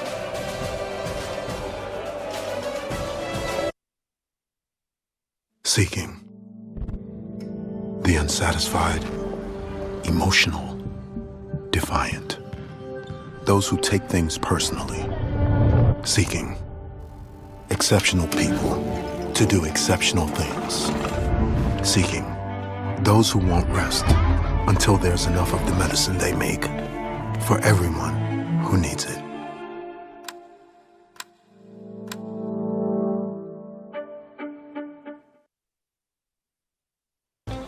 I know what you're thinking. Here's Kristen Bell on a luxurious vacation with her pretend kids. But I'm really here for all the points I get with my City Strata Elite card. I live for a fancy dinner where I don't have any idea what I'm eating. But what I really love, 6 times the points. Just eat your points, sweetie. I love you more than all the stars in the sky. And slightly more than all the points I'm earning. City Strata Elite. Rewards where it counts. That's the point. The College Football Playoff begins December 19th and concludes with the National Championship January 19th on ESPN.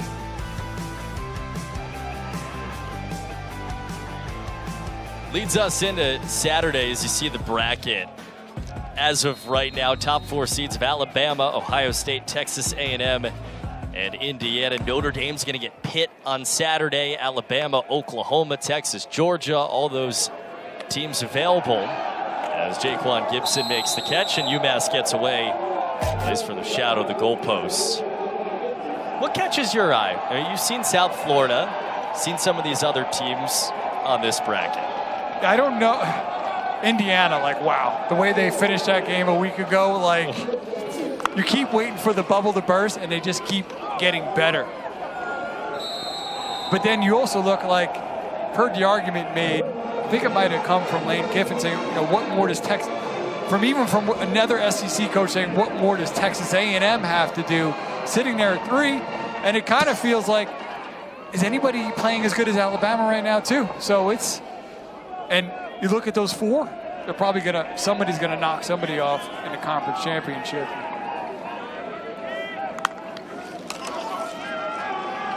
And the universe far, far away, flag down. This handoff, tackled by Mari Washington. We're now stretching into the second quarter of those guys being shirtless and waving their shirts. Yeah.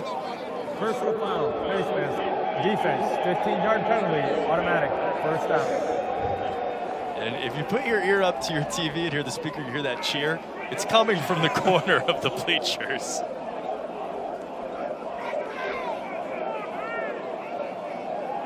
I'm trying to remember, when was the last time the Huskies even had a penalty tonight? I think they had one in the opening half. Again, it's you can expand the question further. When's the last time something bad happened at NIU? Brandon Rose, the quarterback, trying to throw the double move. He steps up. He had it punched away. UMass got on it first. Maury Washington bared down on Rose.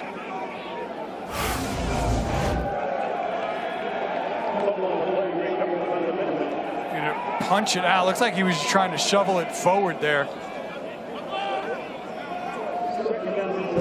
There was an opportunity to kind of fall on it, just could not get it. UMass able to keep this drive alive. Right guard ended up on top of that. Now a throw and a miss. Jaquan Gibson sat down. Rose couldn't find him. And it's 3rd down and long with Broderick Wyndham in coverage.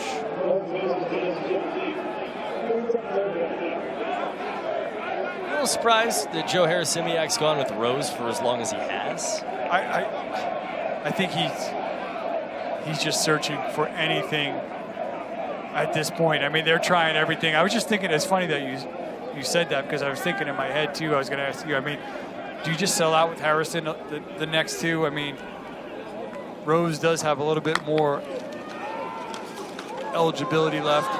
Rose down the middle, Jaquan Gibson. That right there is what they were hoping and praying this season would look a little bit more like. And no matter what, that guy's going to end up as one of the best receivers in this conference. Yeah, he is, but you try to get him touches, but a lot of the circumstances can prevent you from getting him touches. 19-yard gain for Jaquan Gibson, captain, 4th year in the program. Elijah Faulkner, gain of 1. Here's that last play. Gibson up top, just on the slant. Nice throw. A little bit out front to see Gibson kind of extend, pull it in.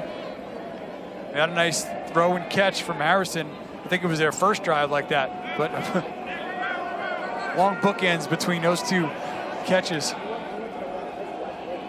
Don't have to tell UMass fans about that. 2nd down and 9. Rose checked down, got his man. Juwan Price shimmies down towards the 30-yard line, and the cacophony from the shirtless guys at the top of the bleachers grows louder. Continue to drive here again, try to look for something positive. Just like changing that win column from an 0 to a 1 is important, so is trying to make sure you walk out of here tonight not getting shut out. How do you feel about the guy who's got no shirt, but he's wearing a full winter wool hat and gloves? Hey, most heat escapes from your head. Rose got his man. I get Juwan Price. That's well said. I'll be serious. If you got a choice between a warm hat and a shirt, always go with the hat. Warm hat and a shirt. All right. Is advice I didn't expect to get from you today. You ever see like those cold games, the guys are on the sideline and the steam coming off their head? That's all the heat escape. You didn't know you get a little science lesson, did you? That's where you come to college games for. Welcome to action, folks. 2nd down for Brandon Rose. UMass, fake it again. Look down the left side, in stride, dropped. Every time you think it's good, the ball squirts away. They're going to get it. They knew they had it. The defender fell down, and like he left it. The throw was there. He just could have run under it, it seems, and extends for it. Cannot hold it going to the ground.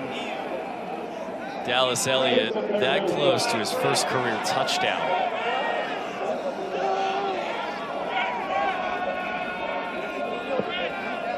Third and 5, 4-down territory. Rose drives it incomplete. Jaquan Gibson with a step, but zipped it over top. Michael Cook on the pressure. And they're going to bring the field goal unit out. It wasn't 4-down territory. Well, again, it's getting that 0 off the board. It's just a little victory. He's got a leg, but he's already missed one tonight as well. 44-yard field goal attempt from Derek Morris. He's hit from 50 plus a few times. On the way. And UMass is on the board. Fireworks maybe a bit much. Fireworks going off. It's 45-3.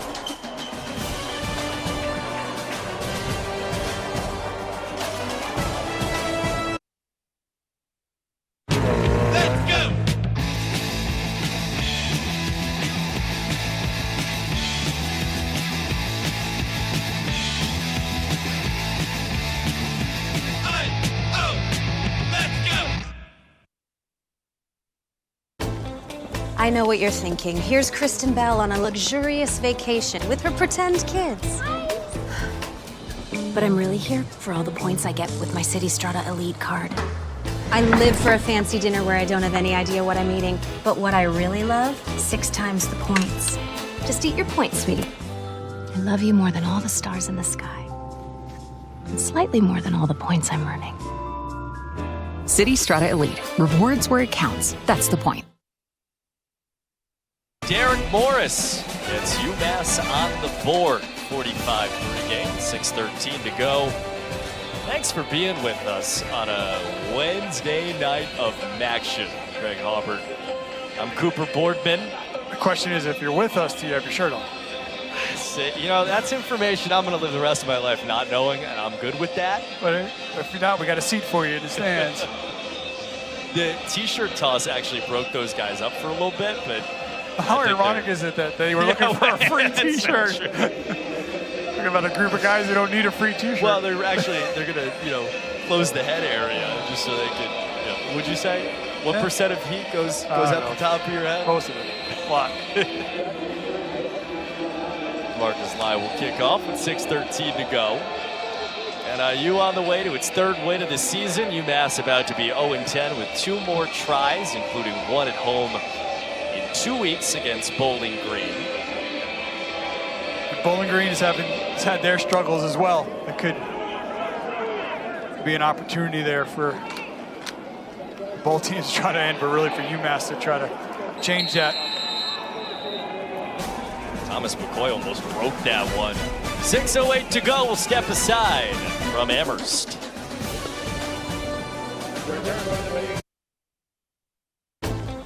I know what you're thinking. Here's Kristen Bell on a luxurious vacation with her pretend kids.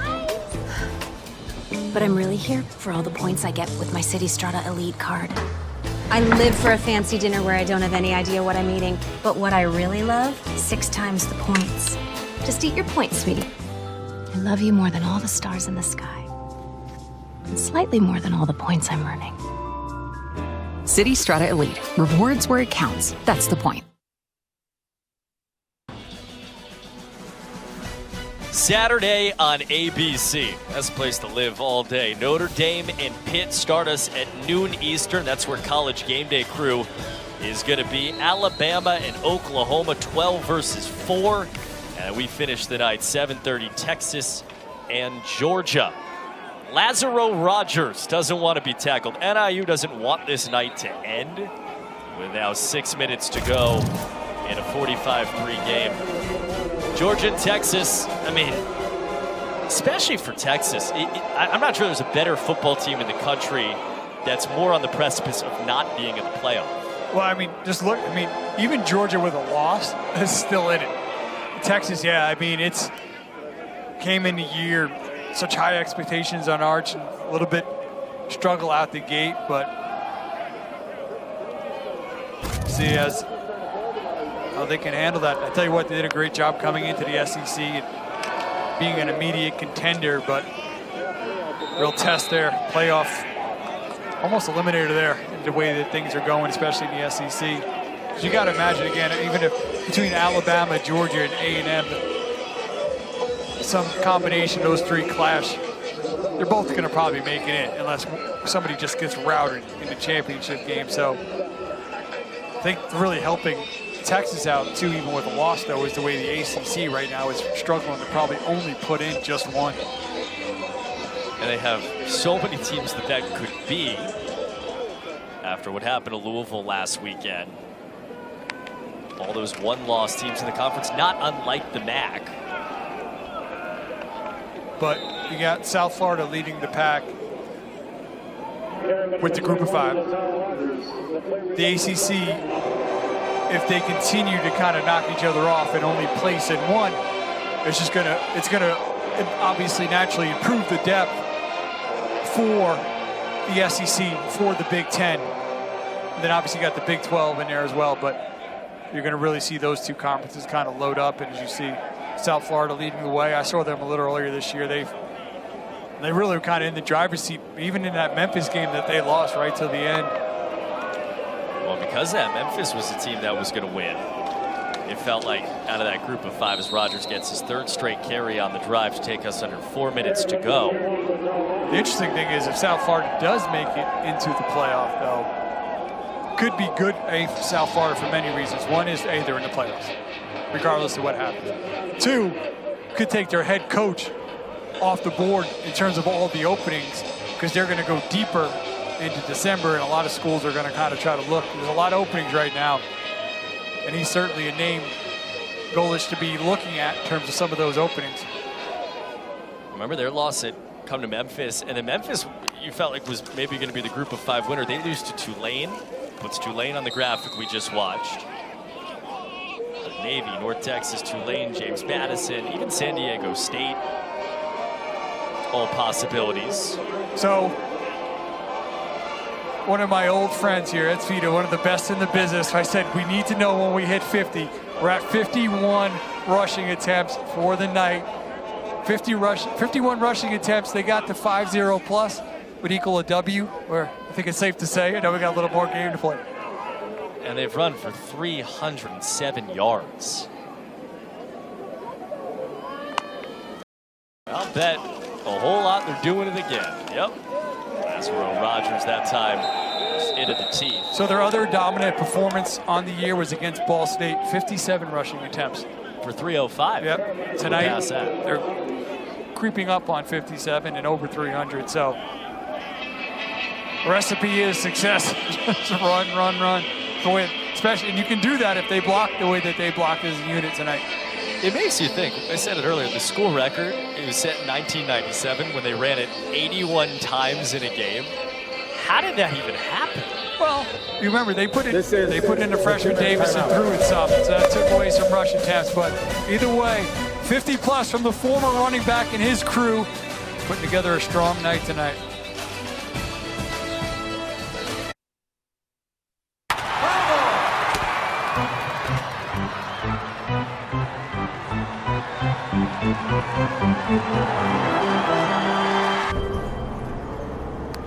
Millions of finds, each with a story. eBay. When the season demands more, you come prepared. With more warmth where it matters. More control when it counts. More confidence to go further. You're more than ready to make this winter yours. During the Mitsubishi year-end sales event, drive away in a new Mitsubishi SUV with 0% for 60 months on every model.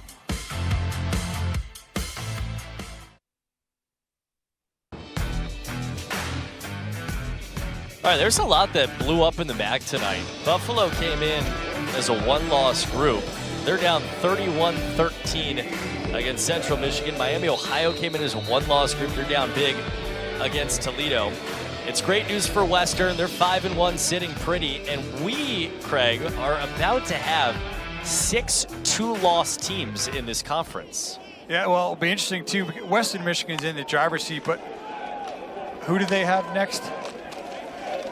Lazaro Rogers They have a hot Northern Illinois team next week. But they're in the driver's seat. And then, yeah, there's going to be a lot of, we see the percentages there coming into the night. Well, then Western, again, if they lose one, they go the rest of the way. I mean, again, they have 2 weeks left. Anything can happen. But if you end up with 4, 5, 6 two-loss teams, I mean, you're in tiebreaker city on the way to getting to Detroit. In the last few years, no one with 3 losses has gotten the MAC championship game. I don't think that's going to happen again. Handoff again, Rogers down towards the 10-yard line. what we're seeing, especially at the top, great parity within the MAC. The problem with that parity, though, is they all pull each other out of contention for the playoffs in terms of that group of 5 positioning. I'll be very interested to see a hot Western Michigan team come if Northern Illinois can recreate what they did tonight on the ground next week, or is it like the Ball State into was it Toledo last week? Can they keep it going, or do they regress? There'll be 7 days to talk about all that. For tonight, Northern Illinois in its final MAC road game is going to walk out of Amherst, Massachusetts with the best night of their season so far. Head coach Thomas Hammock said, I said it earlier, getting better needs to happen now. Can't wait to the offseason. And they certainly took a big step to doing that. How do they finish the season? How do they turn an outstanding performance tonight into finishing those last 2 games? That's to be determined, but they certainly put their best foot forward. And for UMass, it's back to the drawing board. There wasn't a lot to hang your hat on tonight for a team that's searching for answers and desperately trying not to finish with no wins on the year. Northern Illinois finishes the night running the football for 318 yards. Fireworks in more ways than one. That's it for us tonight. Big thanks to Kyle Binder leading our outstanding crew. Statsman Ed Spita, our spotter Jacob Kronberg. For Craig Halbert, I'm Cooper Boardman. Good night from Amherst, Massachusetts.